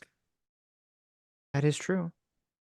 But yeah, like it's they've undercut the motivations of the Greens. They've actually inadvertently made the Blacks worse, so that's why they needed that stupid scene. Supposedly, they thought they did, where Alicent figures out that the whoopsie oopsie was a whoopsie oopsie, and she says, "I don't care." the war don't matter. I'm a bad guy now. Hmm. But like it's just it's 8 episodes. Definitely a full episode worth of content was like filler for sure.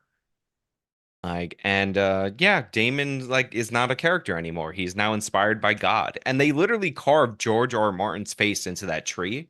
So it's literally by like the god of this Oh, universe really? that I he didn't made. notice that. Oh no, that's so ham-fisted. You know what's the worst thing about House of the Dragon? The inside the episode at the end of House of the Dragon. That was the worst thing about Game of Thrones is those they have the pretentious directors come on and tell you a bunch of useless shit.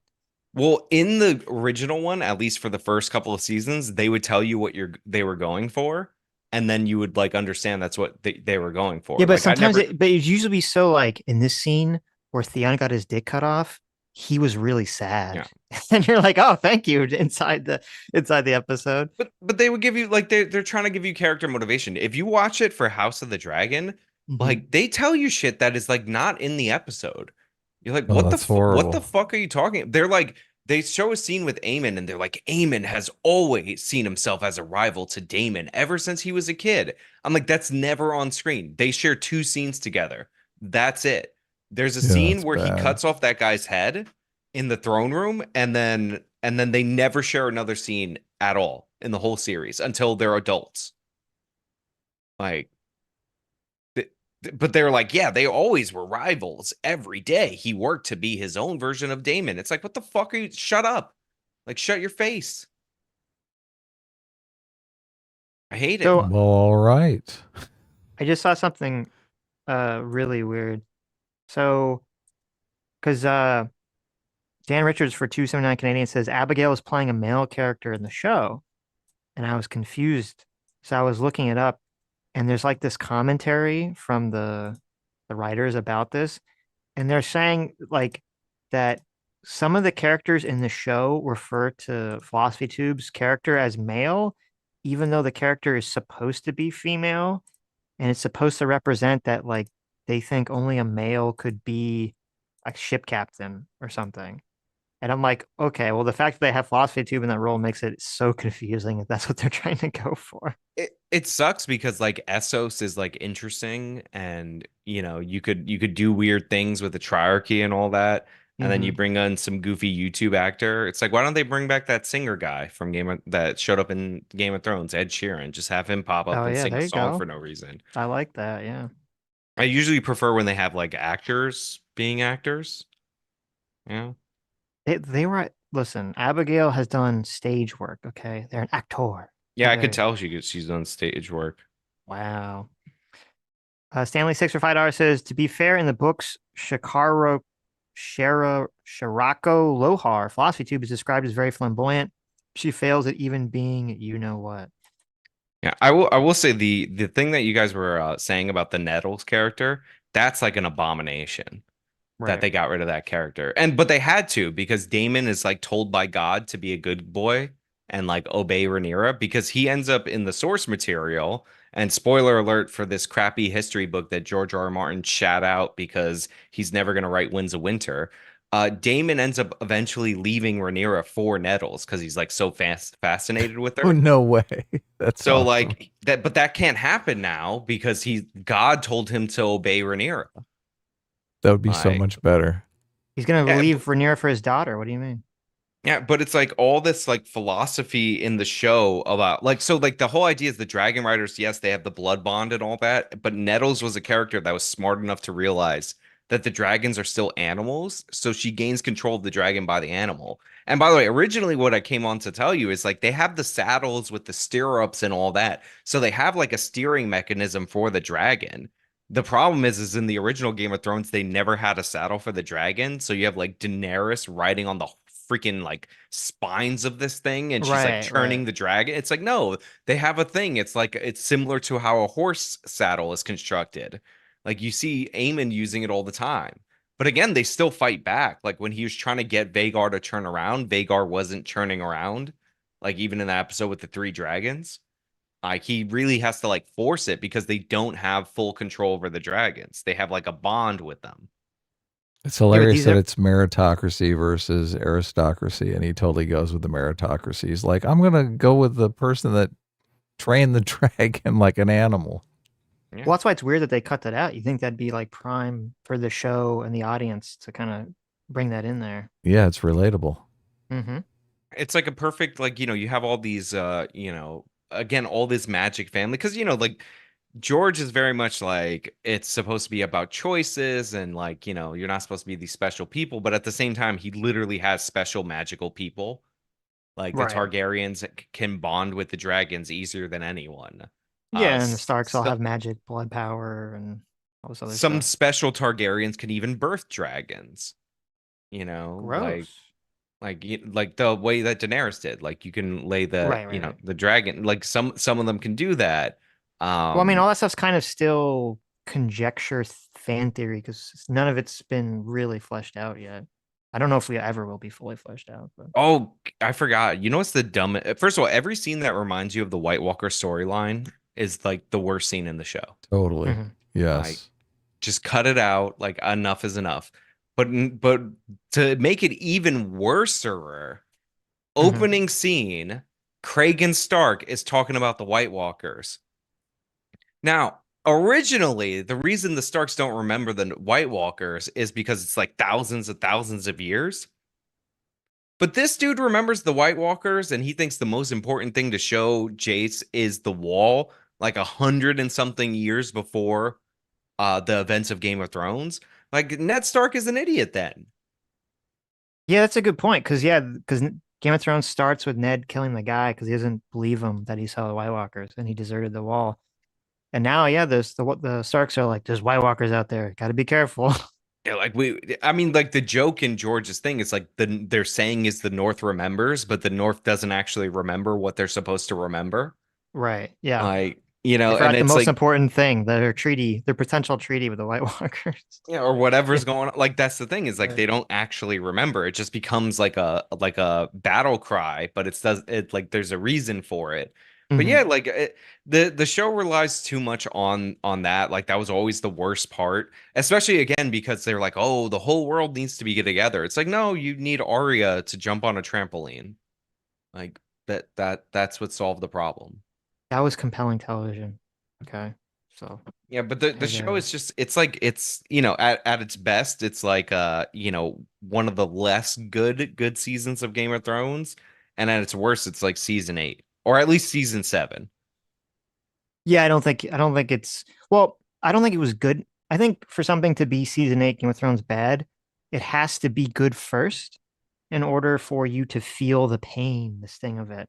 And I don't think House of Dragons was ever as good as like peak Game of Thrones to Yeah, reach that it's never point. been as good as Peak, but they've had really good scenes. And like the idea that it's boring because people are talking and not fighting with dragons, the best seasons of Game of Thrones, like there were almost no battles and it was just people talking. Yeah, but Right. there Well, was it's not actual conflict between the characters. It's like Daemon exactly. walking around just not even with any goal or conflict. Tangible conflict is not exciting at all. One of the best scenes in the entire show is King Viserys, like for House of the Dragon, is King Viserys ascending the throne. Yeah, when Like, he's all fucked up. yeah, Yes. like Right. it's a great scene. I mean, Yeah, but that like is yeah. it has good moments in the show, but the problem is too many episodes end on dumb shit. Like the Well, episode where Kristen Cole murders Gaenor's like boyfriend. Like, mhm. by the way, Well, the psychic bond is messed up because like Gaenor he should be dead as he is in the source material, but they made him live because, bury your gaze is a harmful trope in television. So they make him right. escape, but then his dragon should be unrideable. That's true. That's a good point. But Like it's you, like you need to have two things because I agree with you. I like especially as I become an old man, I find action scenes more and more boring. And it's like the things that are interesting are having characters deal with clear and interesting conflict and having characters that are interesting like bounce off each other. And you're like, oh, how is this character going to interact with this character? And it's kind of why I think that's why people always love, the superhero team ups and Avengers and Deadpool and Wolverine is because you have these very strong characters and you're like, how are these characters going to interact with these two characters I like that have very strong characterization? How are they going to bounce off each other? How are they going to interact with each other? And I feel Yeah. like this season of Game of Thrones or House of Dragons is really missing like when all these characters interact with each other, I just don't care. I'm like, oh, okay, nothing's gonna It's come out of this conversation. it's like set up. And again, the source material for Game of Thrones is like S tier, top quality source material that they had to boil down for television. Right. This is a crappy history book that George R. R. Martin like didn't really care about, and Right. it's meant to mirror Game of Thrones. I mean, like the sneaky guy in this show is called Laris, literally Varys, but with an L like Right. Littlefinger Right. to start his Yeah. name. Like the Otto Hightower is very similar to Tywin Lannister. Like there's some differences, but he's very similar. It's meant to mirror a storyline in the book where they were going to pit the two Lannister bastards, Tommen and Marcella, against each other. So it's not even that well thought out. Like, and it's been retconned as well. So it's like this is not, this is not good quality source material. Like Ryan Condal's doing the best he can in a lot of places, but some of it is just like he's just sticking around. And like he loves the books, and I get that he loves the books, and he's doing a lot of stuff for book readers. But at the same time, like you got to make a good show. Like not Right. confirm to me how the Weirwood net works based on the theories that like all the book readers have. Like that's interesting, but like if it ruins Damon's character, then it's not worth Well, it it. doesn't even this doesn't even work with the show because Bloodraven's not even alive at this time in the show. Well, he was seeing the future. Like he sees Daenerys at the end of Who's that sending him series. the visions? The Weirwood net is like past, present, and future, like No, the no, but trees no, reads. no, the Weirwood Net is the collective consciousness of the children of the forest. The dead ones and all the green Yes. seers. But why would they give a fuck about sending these visions to Daemon? Yeah, that's another like issue. It's like what? Because I mean, I'm still assuming in the book that the children of the forest are going to turn out to be evil, but I don't know because the show obviously didn't go in that direction. Yeah, I mean they just got killed, all of them. Like, Right, right. but yeah, Um, like I mean they are the children of the forest are kind of evil. I mean they do create the White Walkers. right, but I mean, like in the show, it's like, oh, we created the White Walkers and we're sad about it. I think in the show, it's going to be like, no, they are still evil. The White Walkers were like maybe created by the humans to stop the children of the forest or something. Like I feel like it's going to be everything's going to be reversed and what everyone thinks it's going to be. Well, At least I what mean, all in the the show, legends those tell them. children of the forest create the White Walkers to kill the humans. But like, Right. even again, this is like Game of Thrones season 8 is very not good. But like the children of the forest, they get their god because the trees are the old gods. They're the collective consciousness Right. of all these people like fused into a hive mind. They get their god on the throne. So maybe like they give Daemon the vision because that leads to a sequence of events that will help them eventually get their boy Bran on the throne. I guess if that'd be a really dark, fucked up ending. That's the way it ends in the book. The thing I is, I mean, didn't even really need them to like have him touch the Weirwood and literally touch the sap for the final vision. Like I mhm, thought it was a subtle like hint that something was going on with the Weirwood when he's sleeping on the on the Weirwood bed. bed. Yeah. Yeah, Right. like there's like little things in there that were subtle. And again, even worse is like the Targaryens have their own dream, like their own dreamers, and like that's a separate but similar consciousness. Like then they have Helena just fucking show up in his vision and she's like, fucking Matrix Reloaded. See you next season, Damon. It's like, what Right. the hell is this bitch doing here? Yeah. Why was she even there? It was So like again, like I guess if you're a book reader and you're never gonna get Winds of Winter, you want to have some of your theories confirmed by this guy who's talking to George. But so. like Hmm. I I I don't mean, know if Helena should have showed up in his Weirwood net vision. no, and I don't think that they could have been. I would imagine it couldn't have been Bran because you would think he wouldn't want to change the past before he's born because he'd be afraid that that would fuck over his own birth or something. So Yeah, that's the thing. I mean, maybe there is another three-eyed raven. Like there people were speculating that it was Loras who had that power because the Strongs are like clearly the Starks.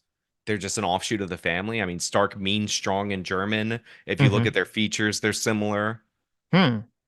Like we're I also don't know. never gonna get and they're an older First Men house that pretends that they keep to the old god the Right. new gods, the seven, but like they always have old god shit around them. But we don't like we don't get any of that. Instead we get like, fucking Helena doing Matrix shit. And then the funny thing is like if it's about fighting against like, visions and destiny and all that, like she literally is like, Amen, I've seen the story. Like you're gonna fucking lose, loser. I've I seen read the the script. book. Yeah, right. I Yeah, read it's the like, book. and you know what sucks about this? I would be fine with a more setup season. I mean, I wouldn't Hmm. like it, but I'd be fine with it if it didn't take 2 years for these shows to come out now. Right, right. Well, I think Like, they should have just done 2 seasons. 3 seasons was stretching it way too thin. no, I mean, I could see how they get three. They're probably gonna go for four, even though the story should be pretty much wrapped by No three. way. You think they're gonna go for? Oh, there's no. I can't imagine. Are It'd be you so familiar with bad. the source material? Like, Yeah. yeah, I think they might try to stretch out like the hour of the wolf, like at the Oh end my of this, God. which I know, like, basically break up like break up the war in season three, and then have like the last couple episodes that are like hour of the wolf. I I mean, was also, I was yeah. I also guess if they make laughing. enough money, so. I was also laughing that none of these promises come to fruition. Like, you see Jace offer the phrase Harrenhal, but like the phrase don't have Harrenhal when we resume the story. Well, that's part of the problem too, because we all kind of know some of these things. Even if you're not familiar with source material, you know some of these things can't come to pass I anyway. I So. I think Rhaenyra is actually like brain damaged from the incest because there's a scene so in the source material, if you mount a dragon, you get a lordship.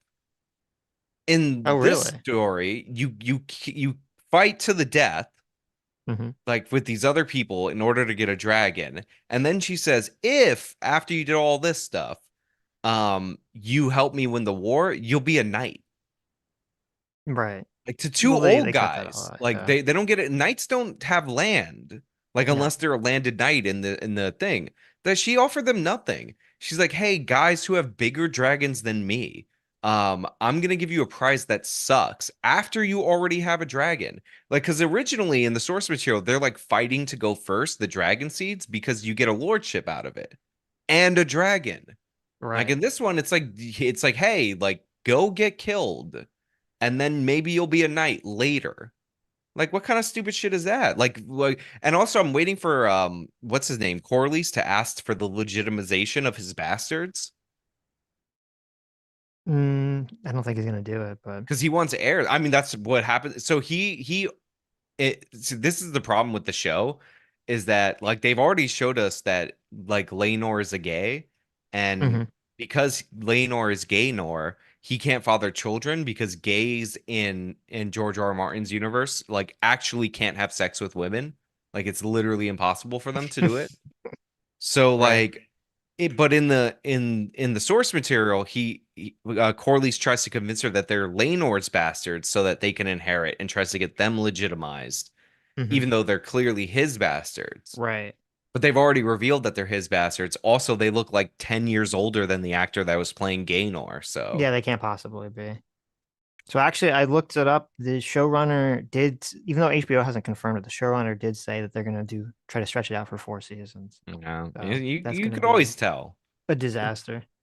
I mean, Oh this is all well. set up and it's 8 episodes. Like, it should be tight. It should have everything. You cut 2 episodes out of this. No. There should be all this fluff removed. But yeah, like they do give you a pretty good idea. I think you're just wrong on the dragon psychic connection.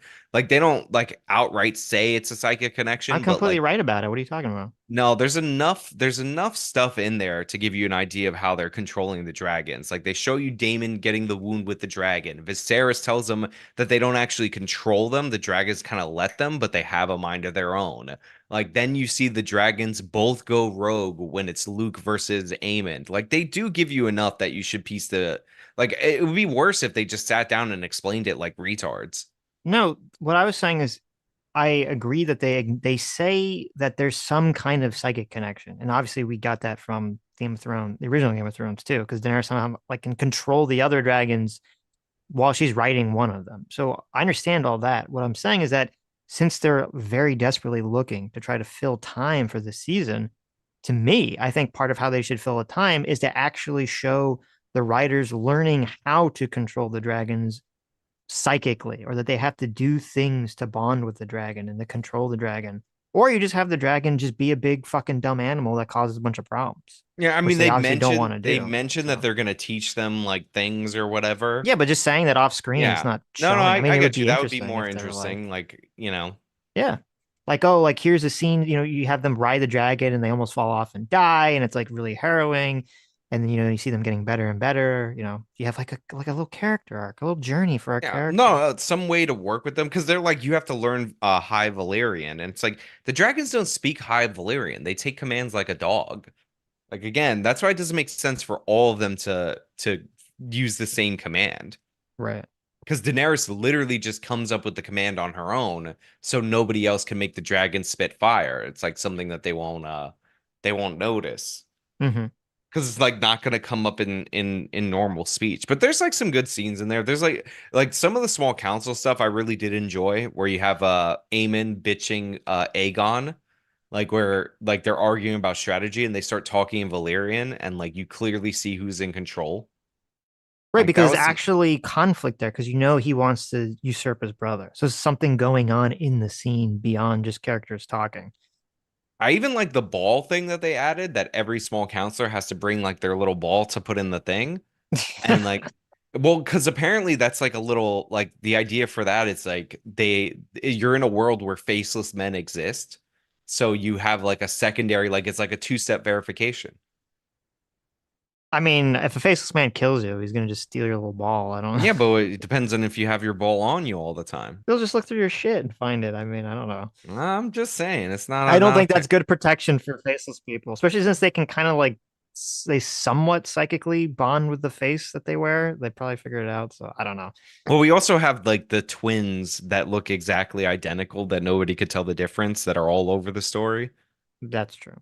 So, those Okay. people exist. But yeah, it's definitely a slow moving season. I'm not like bored with I'm not bored that they're talking a lot because, most TV shows are mostly dialogue, and like this is where the original series like sang when they were actually speaking.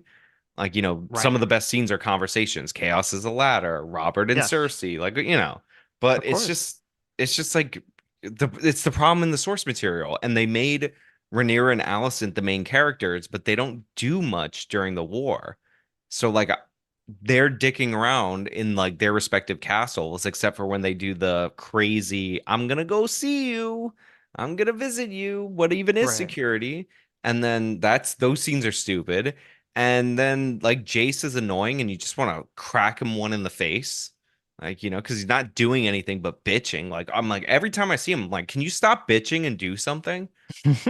Like, he's just complaining. Like, he originally comes up with the dragon seed idea because, maybe it's because he's a bastard. He thinks that it's just blood and not Right. like Targaryen magic, like, but instead he just bitches constantly. Now, he made a good point about how they can contest his claim, but he's still bitching. It's like, shut up. Like, shut your face. Also, I don't think we're ever going to get the reveal that he's Kristen Cole's kid, No, probably not. which But is also set up for in season one and actually really intelligently. anyways, I think we're gonna read supers. So All right, but yeah, thanks for just tell coming on, Jason Sean. to stop Great his Yeah. conversation. bitching. And I also the agree. the Valerians are the black ones, not the Targaryens. You're right. You're right. Corlys Valerian. Whatever. They're the same. Valerians, Targaryens. They're Yeah. all the same And thing. skin color don't matter that much in the Valerians can ride dragons too. Yeah, that Yeah. one other thing that also pissed me off when Corlys Valerion's like, "Oh, I didn't know anything about your mother. I'm shocked that like your mother gave the kid the power to ride a dragon." It's like you've because he's like Valerians are not dragon lords. It's like you've been intermixing with the Targaryens for like 100 years. Like why would their mother also need to be a bastard Targaryen? Like that doesn't make any I sense for thought, yeah, his two. I thought the Valerians were from Old Valeria, was why that's their name. Yeah, but but Right. for since they went to Westeros, Hmm. the Targaryens have been breeding with the Valerians. Right. So And you do need Targaryen blood to ride a Well, you dragon. need some you need blood from the Old Valeria you need blood area. from the dragon lords of Valyria, but like the Targaryens are the only surviving dragon lords. But like maybe even but they've been intermixing with the Valerians for a long time. So like the idea that Corlys would be like, I can't believe that I could spawn a dragon rider. It's like, what the fuck are you talking about? You have like 8 Targaryens in your family line before you. Mm. Like that's why he got to marry Rhaenys because they like interbreed with the there's So you're certain saying that they do need Targaryen blood. sure, but Yes. my point is The Valerians just have Targaryen blood. he shouldn't be shocked that his But if you're a kid purebred Valerian, you can't ride a dragon. if you're a purebred Valerian like out of old Valyria and you didn't ever marry into a Dragon Lord's family in like your line in old Valyria, then no, you should Impossible. yeah, you Yes. shouldn't be able to ride the dragon. You wouldn't have Okay. that gene. But yeah, like he says it like it's like they'll say like the dumbest things. It's like, but why do you get married into the Targaryen family? Like they clearly do that for the blood.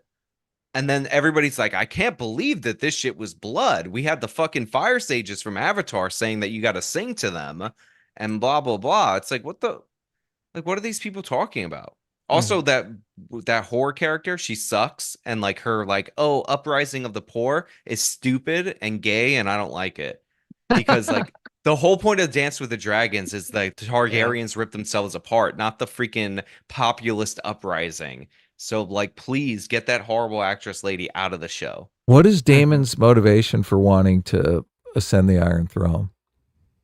He so before it was like he thought that Viserys was weak and that he was a stronger king. Like he deserved it more. He was just born second. Yeah, but what does that strength gain him? How will he rule the realm? Like it's very clear how Rhaenyra wants to rule the realm. She's after peace. She wants the small folk to be taken care of. How does look and I it's think that's clear how part Aegon wants to rule the realm I, too. He wants to like do whatever he wants to do, fuck whoever he wants to fuck. I don't know that it's clear how Daemon wants to well rule that the but that's realm, and it makes it not as interesting. This whole that sideline of him trying to best Rhaenyra is not really as exciting if you don't know I, how he wants to rule the that realm. that's why some of his scenes were actually really good, where he's in these weird trances and he's arguing with Viserys, and it's like, and like Viserys is making him understand that this thing that he wants, the crown, like it comes with responsibilities. Like Daemon wants the crown, but like it's to have the crown. It's not necessarily to rule in like a more just way. He just thinks of himself as the better warrior. He thinks of himself as like, like in all the ways that people think somebody is supposed to be a good king that George like consistently tells you are not the things that make you a good king, he thinks he's better than Viserys at.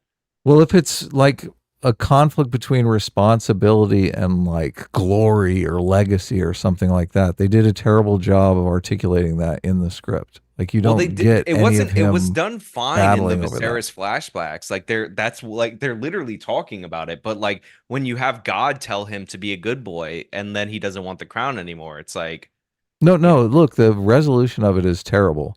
But along the way, when he's having all of these visions, it's just the character isn't well fleshed out to the point where you know what's at stake for him. well, again, it's like Like he wants the crown because he wants the power, and you watch how he rules, you get an idea of how he rules with how he tries to govern the Riverlands, and it's like insanely poorly he wants the power for what? Just why? because he wants the power. He thinks he's more deserving of it. It's an entitlement thing. Huh. I don't think that's clearly in the show. I mean, he literally says, he tells him that he's the stronger brother of the two. Like he thinks that he deserves it more than Viserys, which is funny because Viserys, part of the reason why he's the king is he was the last dragon rider for Balerion, the biggest dragon, like Aegon the Conqueror's dragon. Right. Mhm.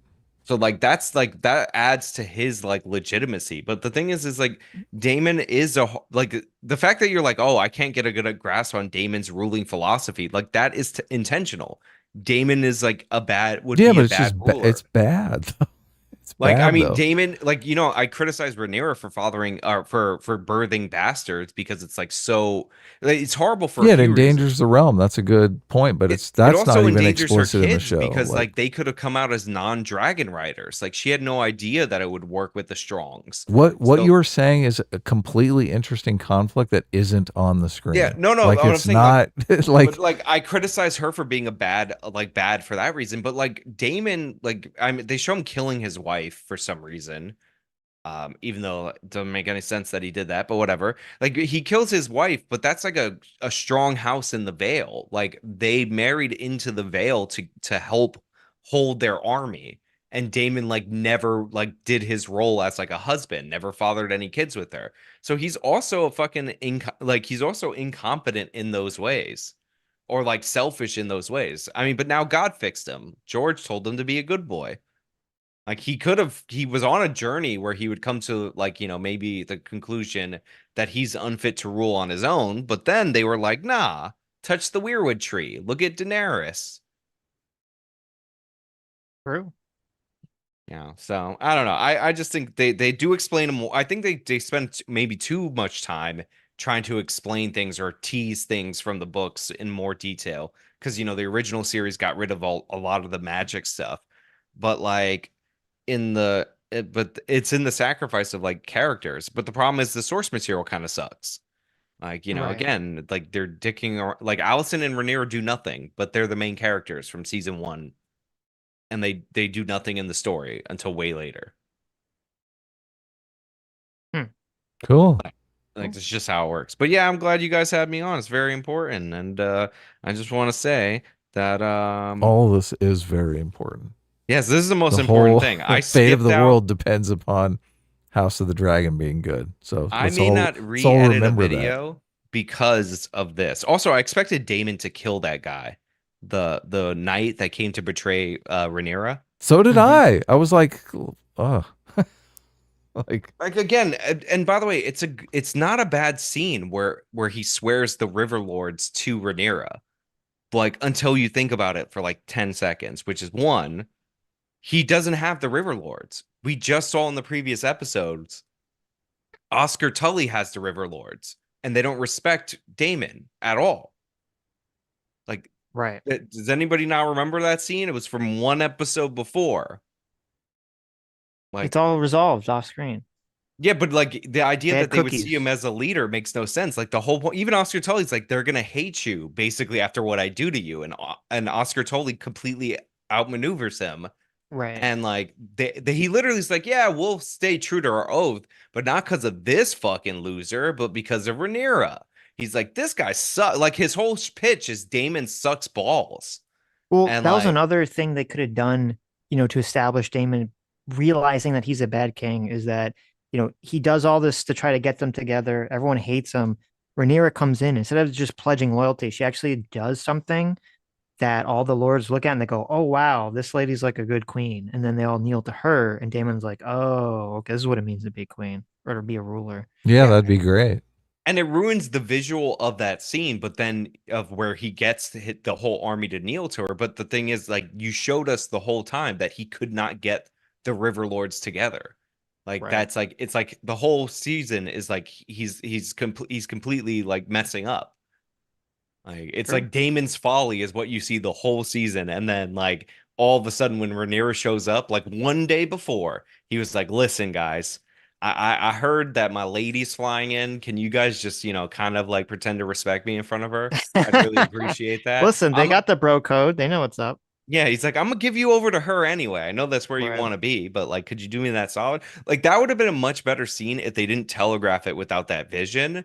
And then Hmm. he bends, and then maybe after, if you want to give him the stupid vision where you remind us of the worst storyline ever, then you could have Alice Rivers like do that, like after, but like make him make the decision.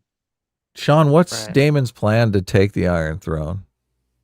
Well, he was going to marshal the Riverlands army, which right now at this point in time has the biggest army, and I guess he was going to use his dragon to burn shit. Yeah, but I'm how's he also gonna fight Vagar? He's like one dude, Well, his dragon is pretty big, and Vagar took hits from what you call it from Rhaenys' dragon. right? And remember, he's bonded with his dragon. Daemon, this is the other problem with the time skip. Daemon's like 50 years old. Does he?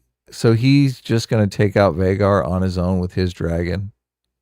I didn't say that. Maybe he thinks of a way that he's going to do it, but his dragon's interesting. I would Is this actually in like the? to Is see this in the more of it. show? This isn't in the show, right? No, I'm saying his dragon. No, I'm saying he's like 50 years old in there, but I'm assuming that he was planning to kill him, or he's probably trying to win over Rhaenyra's side, like essentially force her to be like his queen, but like that obeys him, like basically turn over the throne to him. Like I Right. think that's why he was trying to get the. It's not really articulated other than he goes off on his own because he doesn't like Rhaenyra's strategy for the war, and he's trying to prove that he could rally the troops. But Would it be presumably, interesting if that stuff was articulated though? well, it's you don't need to directly say it, but presumably that was his plan, which was to gather the River Lords because they were like the largest army available Right. under him, and then like usurp the throne from Rhaenyra. Could those warriors beat Vhagar? Do they have any projectile weapons or something? I don't think they're going to beat Vhagar on their own, no. Right. Vhagar's just going to come and blast them. But they would beat the armies of incinerate them all. Also, if you remember, And when Daemon would fly away with his dragon. but when Be Daemon like, oh left, shit, I forgot about Vhagar. when Daemon left, to be fair to him, the dragons had not taken the field yet. Like nobody wanted to be the first person to introduce the dragons into the battlefield. Mm-hmm. Right. And it'll be like remember in Game of Thrones when they're like Daenerys forgot about totally. Euron's, That's exactly boats. right. Yeah, like shit. that's what maybe that's what they'll have, like Vhagar's flying around and it's like, oh, we just have a bunch of scorpions here. It just would be nice to know Damon's master plan, right? I Because mean, then you could understand he's getting closer to the goal or further away. Obviously, he abandons the goal in the end, but it still would be more interesting in the runtime of the show. I think if it's events were clear. playing out. I think it's clear that his goal is to get the River Lords under him. Like that's pretty clear. Yeah, He's but failing look, at it. that's one episode. Obviously, yes. It's not one episode. It's like his whole goal. Like he lands. kind of- It should be Harrenhal. one episode though. It's like his whole plan was kind of vague. I think Very it was too vague. vague, and it was too spread out over too many episodes, as opposed to it being like he's like, I'm gonna do this thing, and then it's like, okay, he's trying to accomplish this thing, and now you see what where he he is. does with the River Lords is not particularly clear. Right. Like although like they are the largest army, so and the Lannisters are pretty close to the Riverlands, so I would assume the first thing you would do is smash the Lannisters Right. or march on King's Landing. And look, I mean, Daemon how might much think he, how much more Daemon might interesting think would it he be? could take on Vhagar on his own. Look, Like he how might much be more that inter- retarded. How much more interesting would it be if Daemon actually had a relationship with one of those lowborns that became a dragon rider? Because then you'd be like, oh shit, like he already knows that guy. Right. Yeah, but he was like that after. Then you'd In be the like, oh source. my god, Daemon has access to another guy who's a dragon rider. They can Yeah, double team Vhagar. yeah, Or if totally. if he But no, thought he of doesn't it- know any of those dudes. Yeah, look, if Daemon was out there going, look, I need more dragon riders, it would like that would make sense. But I mean, instead, he's just running around going, oh my god, this lady's putting acid in my tea, and I'm not doing anything about it. I mean, one of the worst parts in the entire What a retard! series I is hate that they Daemon gave- now. Daemon, they I hope Daemon fucking. I mean, look, Daemon is. I hope he wildly, dies in episode 1 of season 3. Listen, I know you're like, oh, he has no clear motivation. At He least doesn't. At least he was going. Look, for at the least same- Aegon was a slave to his dick. We know what he wanted. At least Daemon was going for. I'm going to get the Riverlands army the whole season. Who cares about the Riverlands army? Vhagar would blast them in 15 seconds. Season, in the previous Who cares? season. So first of all, the what you call it? The He's like Blacks stepping over the Blacks $100 bill already to pick had up a the dragon quarter. advantage. Oh, even with Vhagar, they already had the dragon advantage in the number of dragons. But I'm saying at least Daemon had a singular goal this season because he had a different goal in every episode in the previous season. Right. Like, well, this could have been another way to show Daemon is a shitty ruler and Rhaenyra is a good ruler. Is Oh yeah, totally. like Daemon is that like they both have this idea to try to get more dragon riders, and Daemon's the one who just throws people at the dragons and they're just dying left and right. And I don't know, Rhaenyra figures out some way that's not retarded to test people Yes, that are no, dragon that would be riders. amazing. And you could go back and forth between the two and see how they're Right. developing this Dragon Rider strategy. Yeah. That would be It's also amazing. he wasn't smart enough to consider he wasn't smart enough to consider the what you call it. Daemon wasn't smart enough to consider that like sicking the Brackens on the Blackwoods Was a and like terrible idea. letting Yeah. them rape their women and kill their Right. small. Well, that's the thing is he didn't care about that. He didn't think that the liege lord, the Tully, would actually like take Right. offense to that. But then he ends I up don't know. killing, which by the way, it shows that Oscar Tully is way more competent than Daemon as a fucking boy ruler because the first thing he did in order to, he basically made Daemon, if he wanted the army, kill his most loyal ally in the Riverlands. So then Right. Daemon takes all the blame for it. I've Like, never liked Damon's character in the show. I don't like a lot of people do. He's always seemed to be like kind of a retard who I liked just him when he gets was lucky. proactive. I he's But liked even him when then, he he went. was just doing stupid shit, I and it just know. gets lucky. I'm like, all right, I I liked guess. him I'll when tell they you, introduced him and he's like, rapist, cut his dick off. I'll tell you the secret to Daemon. All right. The This is a Yeah. secret. secret. Oh, okay. What's the All right. secret? The secret is he's played by an actor called Matt Smith. I People know. like Matt Smith, so they translate that to them liking Damon. They, And then the yeah, showrunners get angry because they're like, we don't want you to like Damon. So then they make him do crazy stuff, but people still like Matt Smith. So then they keep trying to rip him apart as a character because they don't want you to like him. But again, people just like Matt Smith. Like right. Well, that. I didn't watch That's Doctor Who, so I have no Matt Smith affiliation. yeah, but So even I'm just even like, him as an actor on screen, like he's he's a good interesting to actor. Yeah. watch. No, he's a great actor in the role. It's just that I don't think the role's, Yeah, you know, his character is inconsistent, but that's from season one, where his character is right. completely inconsistent. Like he was dicking around with a different motivation every episode. Like it don't make any sense. But yeah, Well, where is Otto Hightower? Yeah, he comes he up was in in the like a end prison or there, something. I didn't know what the fuck where he was. which was silly. Like, okay, he's been in prison now. Yeah, they were Who like imprisoned him? they're like bring him there. He summons him to be the hand of the king, and I'm like, where he at? Like, what's taking so long? Bring back Otto. We want Otto. Like I Well, was ready to start the revolution for him. You thank like And you so then Otto? much, Grendel Vivat, for the $200. Thank you so much. So Yeah, very that's generous. awesome. Says season two has pacing issues, but without getting into spoilers, given 4 seasons confirmed, I think House of Dragon will ultimately be judged on how it handles the logistics of almost 10 major future battles in quick succession, with major characters, plot consequences, and creating adequate breathing room in between. Yeah, I hope they do that well. I did. I mean, episode with the dragon fight was awesome. Was totally awesome, and it gave me hope. I was like, oh man, normally when there's some sort of action like that, you're thinking, okay, well, they got to beat this action in the climax. The climactic action has to be bigger than this. So, being as big as it was, I think it was episode 3 or 4, I was thinking the climax is just going to be incredible. And then right. nothing. Well, normally Game of Thrones, usually the ninth episode has all the things that happen, and then the last episode of the season like kind of sets the table. Like, but for this the one, it for was the like all next the action episode. happened. Yeah, happened in like episode whenever the dragon fight happened. Yeah. And by the way, like you said, she flew back for like no reason. She was clearly trying to kamikaze attack. Yeah, but why? She See, was I didn't. Why was she just like committed to killing herself in that episode? She was I trying to didn't kill understand. Vagar. First of Yeah, all, but that she wasn't going to be able to. It was like obviously she retarded. did some damage, and she had the biggest dragon not named hold Vagar. on. Vagar sneak attacked her.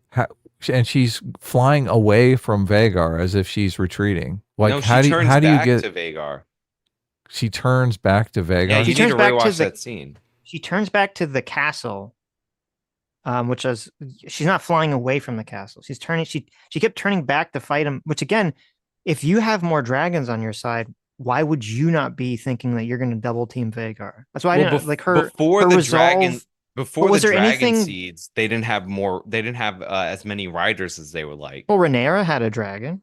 But they She weren't going to She's she a send big turns her dragon. into Daemon the. has a big fucking dragon. There's 3 big ass dragons But that they they could didn't use to have fight Daemon at Vagar. that point in the story. He was dicking around in Harrenhal. Yeah, but I think if she would have flown up them and been like, "Listen, let's go take out Aegon together, or whatever his name is, to get eye patch together," well, he'd been like, "No, fuck you." She I mean, turns back on Vagar and they have an exchange where they go back and forth and end up hitting the ground. But after that, she's taken off. She's not attacking Vagar when Vagar sneak attacks her. She's retreating. No, she comes back. which She's like, "Let's go back and die." which I hear episode is it? she Yeah, says we it in High gotta Valyrian. look into this because this is like And remember, she's you have to kill the what you call it. You have to kill the rider. You don't have to necessarily kill Vagar. Well, what? yeah, to make it, um, Oh yeah, yeah. That makes unwritable. Well, unless someone else claims it or something. But Yeah, but I mean, it's clearly like a character choice for her. But like the problem with her making that choice is that she could have ended the war in like 10 seconds by burning everybody at the in the swearing in season one, yeah, ceremony. of course, what right? episode is that? Did you find it? It's Six. episode 4. It's the end of episode 4. It is okay. No, but the thing that didn't make sense to me is like I understand that she kept turning around and she looked to be suicidal, but I didn't know why. It didn't seem like there was something happening in the storyline. Like usually when someone makes that decision, they're like, for the greater good, I'm gonna kamikaze myself to do something. I didn't know what was happening at the time that she felt so compelled to do this kamikaze attack. Bitches be She did. crazy. She did no kamikaze attack. Vagar snuck attacked her, sneak She attacked her. kamikaze. I don't. What? Vagar was hiding behind a castle. As she's flying over the castle, Vagar comes up He was and looking for him. bites her dragon in the neck. Where is the kamikaze? No, because When she turns around.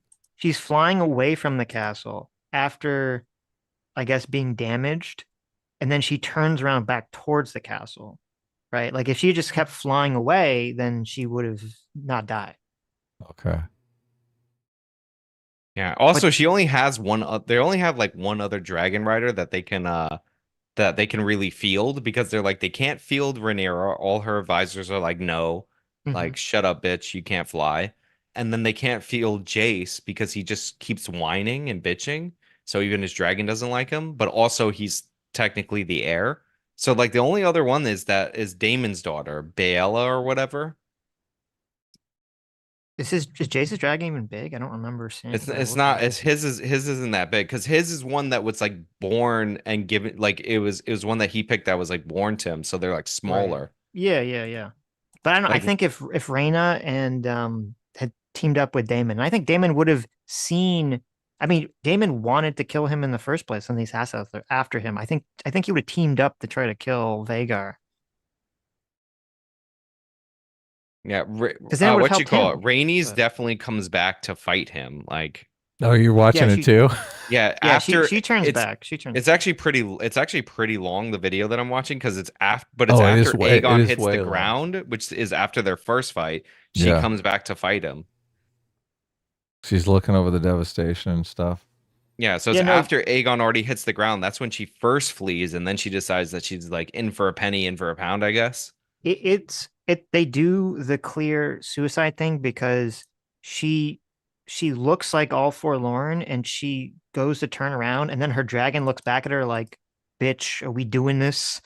Are we Right. gonna kamikaze? And she's like smiles and she's like, we're kamikazing. And I was like, okay, but why? Yeah, Who cares if exactly. she like just fly away? Like it doesn't change. Like what's going on? It's not like Vagar is flying to kill Rhaenyra's.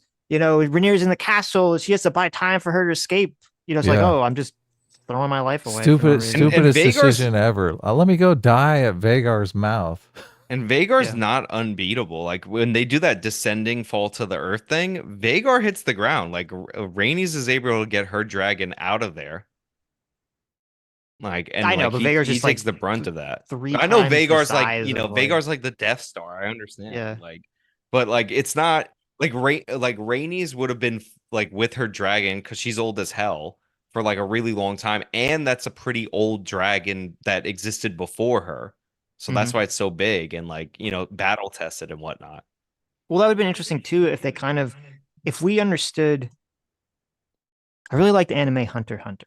Part of the reason I really like it is because they really explain how the fights work so that when you're watching it, each blow, each thing a character does, you like understand what that means for the fight.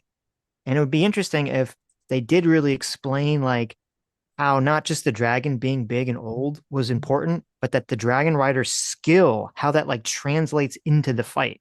Because then you could have a situation where even though Vagar's bigger, Rhaena, like her wisdom and experience with the dragon translates into her being able to do things with the dragon that uh Vagar can't do. I mean, Yeah. they don't really explain this, but like supposedly Luke was supposed to be able to get away from Aemond in like that first when when his little baby dragon gets killed because Hmm. Vagar's supposed to be really slow because it's so big. Right. Like, which makes sense because as you get like larger, like it's just You just more get mass slower, to right? move. Sure. Right. Like, but yeah, they don't really. I mean, they don't really explain that in there, but Hmm. yeah, I mean, look, Dragon Battle, interesting. We haven't really seen that. It was fun. But overall, like, hopefully season three is better. I mean, but just like The Boys, which had a horrible recent season, it's all set up for the next one. And it's like, c come on, make something Right. happen in this season. Yeah. Yeah.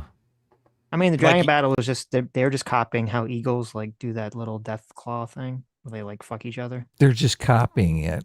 They were just They're copying eagle copying fucking. the Eagles. Yeah, ew, they're copying why eagle are fucking. dragons eagles? I don't like Yeah. that. But all right, I'll let you guys read your super chats. I just had to Okay. tell Sitch that he was wrong about the I was right Valerians. about everything. What You're are you talking about? wrong. They Get do out of spend a here. fair amount of time talking about like the bond with the dragon. No, you're wrong. Anyway, In the And then congratulations books. on getting married. Now get out of here. oh, thank Yeah. you. And it's broken by Gaynor. Gaynor ruins everything because he's a gay. Terrible. Damn it, I tried to leave on that note, but I have to click leave meeting twice. Hold on. Yeah. Gay. I'm just gonna clip Sean saying the blacks are bad Oh when he yeah. first came in, and you That's can just play perfect. that. We'll Yeah, clip it there in you with some of his one of his crime videos. go. Exactly. It'll be perfect. Set Okay. that guy up. We just need a JW. little Twitter thread. Exactly. JWC7215 for $5 says it's just a test seeing if the Lannister Lord is willing to get down in the mud. Dot dot dot. No different than the Ironborn testing Theon. I mean, it's pretty lame if that's the case. With the Ironborn testing Theon, it's like he's literally their heir. So it kind of is more like there'd be some. I understand why they'd be kind of deferential to Theon to some extent. But Malik for $5 says, "Wait, it's actually Philosophy Tube. I thought you were joking. We were not joking. No, No, it is. Yeah. no." CS Paffy for $5 says the blacks are ready to attack King's Landing. Why not just end with that? In Orwell's chapter, the sack of King's Landing is literally the next sentence. Yeah, that would have been a much, the actual like literal last part that ended this episode was really lame and boring. It was that montage of people going places to dramatic music.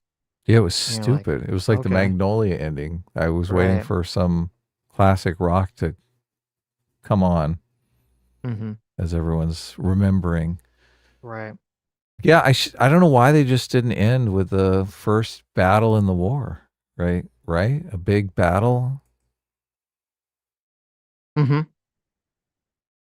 True. Malik for $5 says the writers were mad that people like Daemon, so they're giving him the woke mind virus. There you I go. I hate this even more now that she's going back to do some. I mean, kamikaze. What? She doesn't even get to kamikaze. No, no, yeah.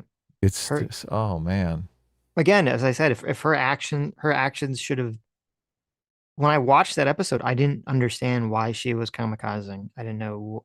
I was like, what is she dying for in this sequence? Like, yeah, like they presumably they would lose the fight. Well, actually, I don't even know if they would lose the fight because Vagar just flies away anyway because he was kind of damaged when he hit the ground. So I don't know. The whole thing Yeah, was unclear. yeah. So she's out over the water and she turns back around and Vagar's over the land. So she's Well, going no, in and Vagar's hiding behind the castle, which is, I mean, it's even dumber because she knows Vagar is there. It's well, like, what? I don't. What? Well, it's retarded too because like okay, you're on a dragon, so you have access to 3 dimensions of space, right? You can just Yes, go up. climb up. So right, so she turns around to go back to fight Vagar, and she doesn't see him anywhere.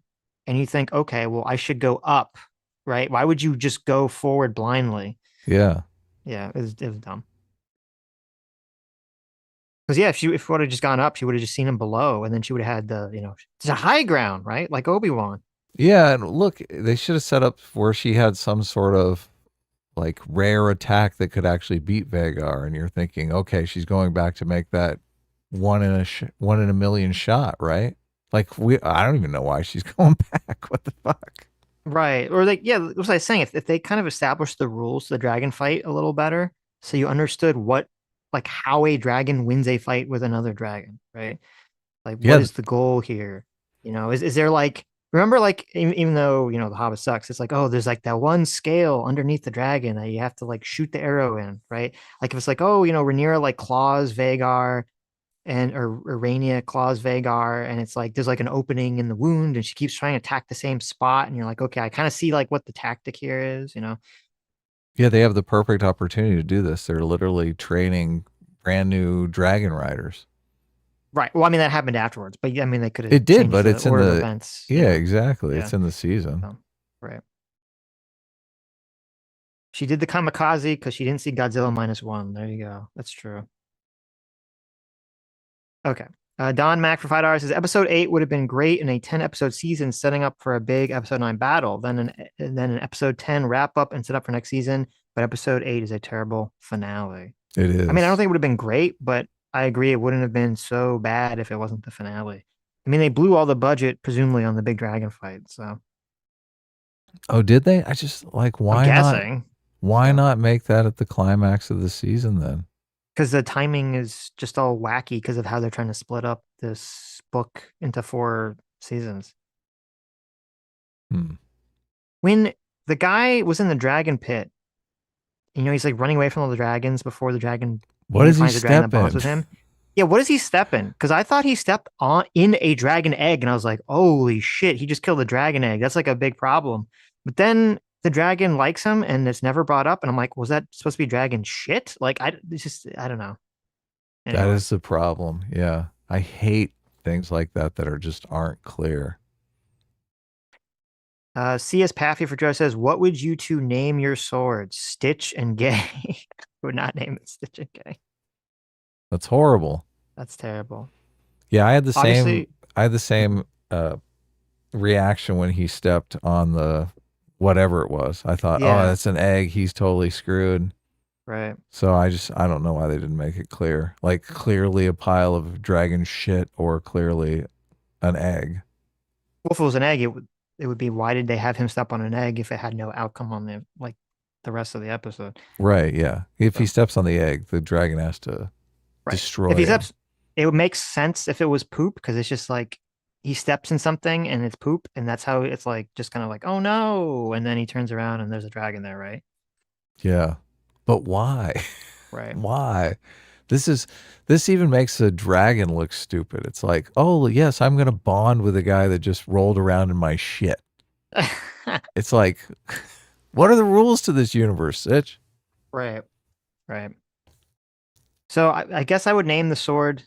We should name the sword like the Will Taker. It's like the opposite of giving someone free will because you kill them.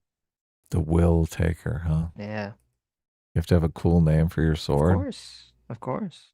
Well, that's what the question was. What would you name your sword? Skull Crusher. There you go. Sam Walsart for $5 says episode 7 should have been the finale. Episode 8 should have been episode 1 of season 3. All the episode 8 teasers work better at the beginning of a new season's drama, not ending. That is true. That is true. Sam Walsart for another $10. Thank you. Says diverse writing casts a really good black actor to play an Aryan guy to decent effect. Also, diverse writing removes all of Corliss's wise mentor scenes to focus on his deadbeat daddy drama. I mean, that's true. That is true. Wow. J-Mac, Racist thanks so much. stereotypes. I know. Thanks so much, Circuit Father. Daddy J-Mac for the $20 says Dragonheart still reigns supreme in the world of Dragon Rider fiction. God, I love that terrible movie. I haven't seen that movie in a billion fucking years. I mean, I remember liking it when I was like 8. That's the movie where Sean Is Connery's the Sean dragon. Connery? Yes. Yes. Plays the I dragon, right? How yes. dare you try to ride me? Good sir. But I don't remember it like even remotely. 'Cause I it's so don't long since I've either. seen it. I feel like if I saw it now, I'd be like, It's like this is Dennis so Quaid, trash. right? Is it Dennis Quaid? And Is it Dennis Quaid? I don't even remember who's in it. I don't remember who the main guy is. it was good. It was. We could probably go You're back right. and It's Dennis watch that. Quaid. Yeah, Yeah. it's Dennis Quaid. And And I David. remember it being excellent CGI, amazing CGI. We could probably go back and watch it. We're just like, oh, this is awful. This looks like a video game. Yeah, it looks like Josh Trash. But I mean, it was 1996, so you know. Danny backwards for 2 hours says Sean coming in. That's right. That's right. Yep. Lucy Lembug, thanks so much for the $20. Thank you, Lucy, and for the lemon emoji. Yeah. I didn't even know you could do that. J Mac or Serga Far, thanks so much for the $20. Says I once tried to improvise a kiss on stage while starring in The Grinch. It didn't go over that well. This is a joke. I did not commit sexual assault in front of a live audience. Well, thank you for Can you imagine doing that? Right.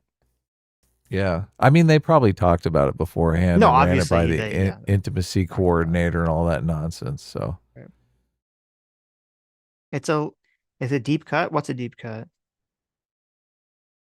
it makes it sad because I do think it would be an interesting theme if there was some sort of sexual tension in all of these alliances.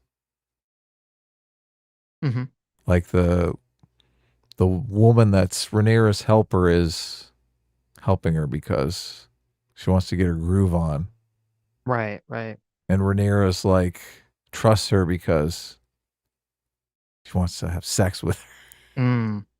I don't know. It's weird and interesting. I mean, there is that kind of that vibe between her and Daemon, but right. That was set up for like a long time. Yeah, I think they have had sex many times. So right, but like that weird lesbian thing came out of nowhere. First of all, I didn't even know why they kept having those characters like interact. But Loser Doman for to show that she cares about the lowborn. It's like character development. Yeah, and she's also giving her information. I know, but it's weird. It's like, oh, you're this lady that fucked Daemon, the guy I'm in love with, who I just had my marital spat with. Let's be friends. Like, okay.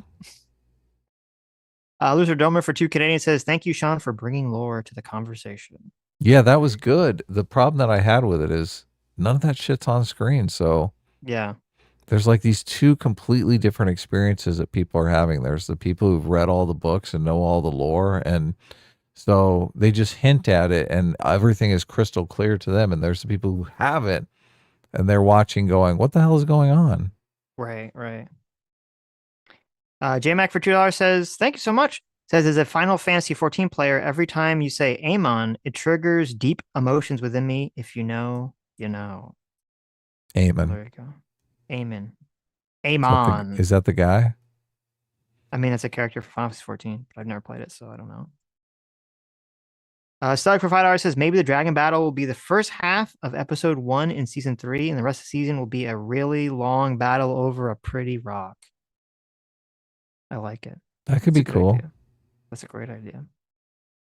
Okay, well, thanks everyone for coming. Thanks for your incredibly generous donations. Thanks for coming on, Sean. And we'll see you all tomorrow on the main channel. Yeah, where we're going to talk about election stuff. Talk about election stuff. Yep. All right, later.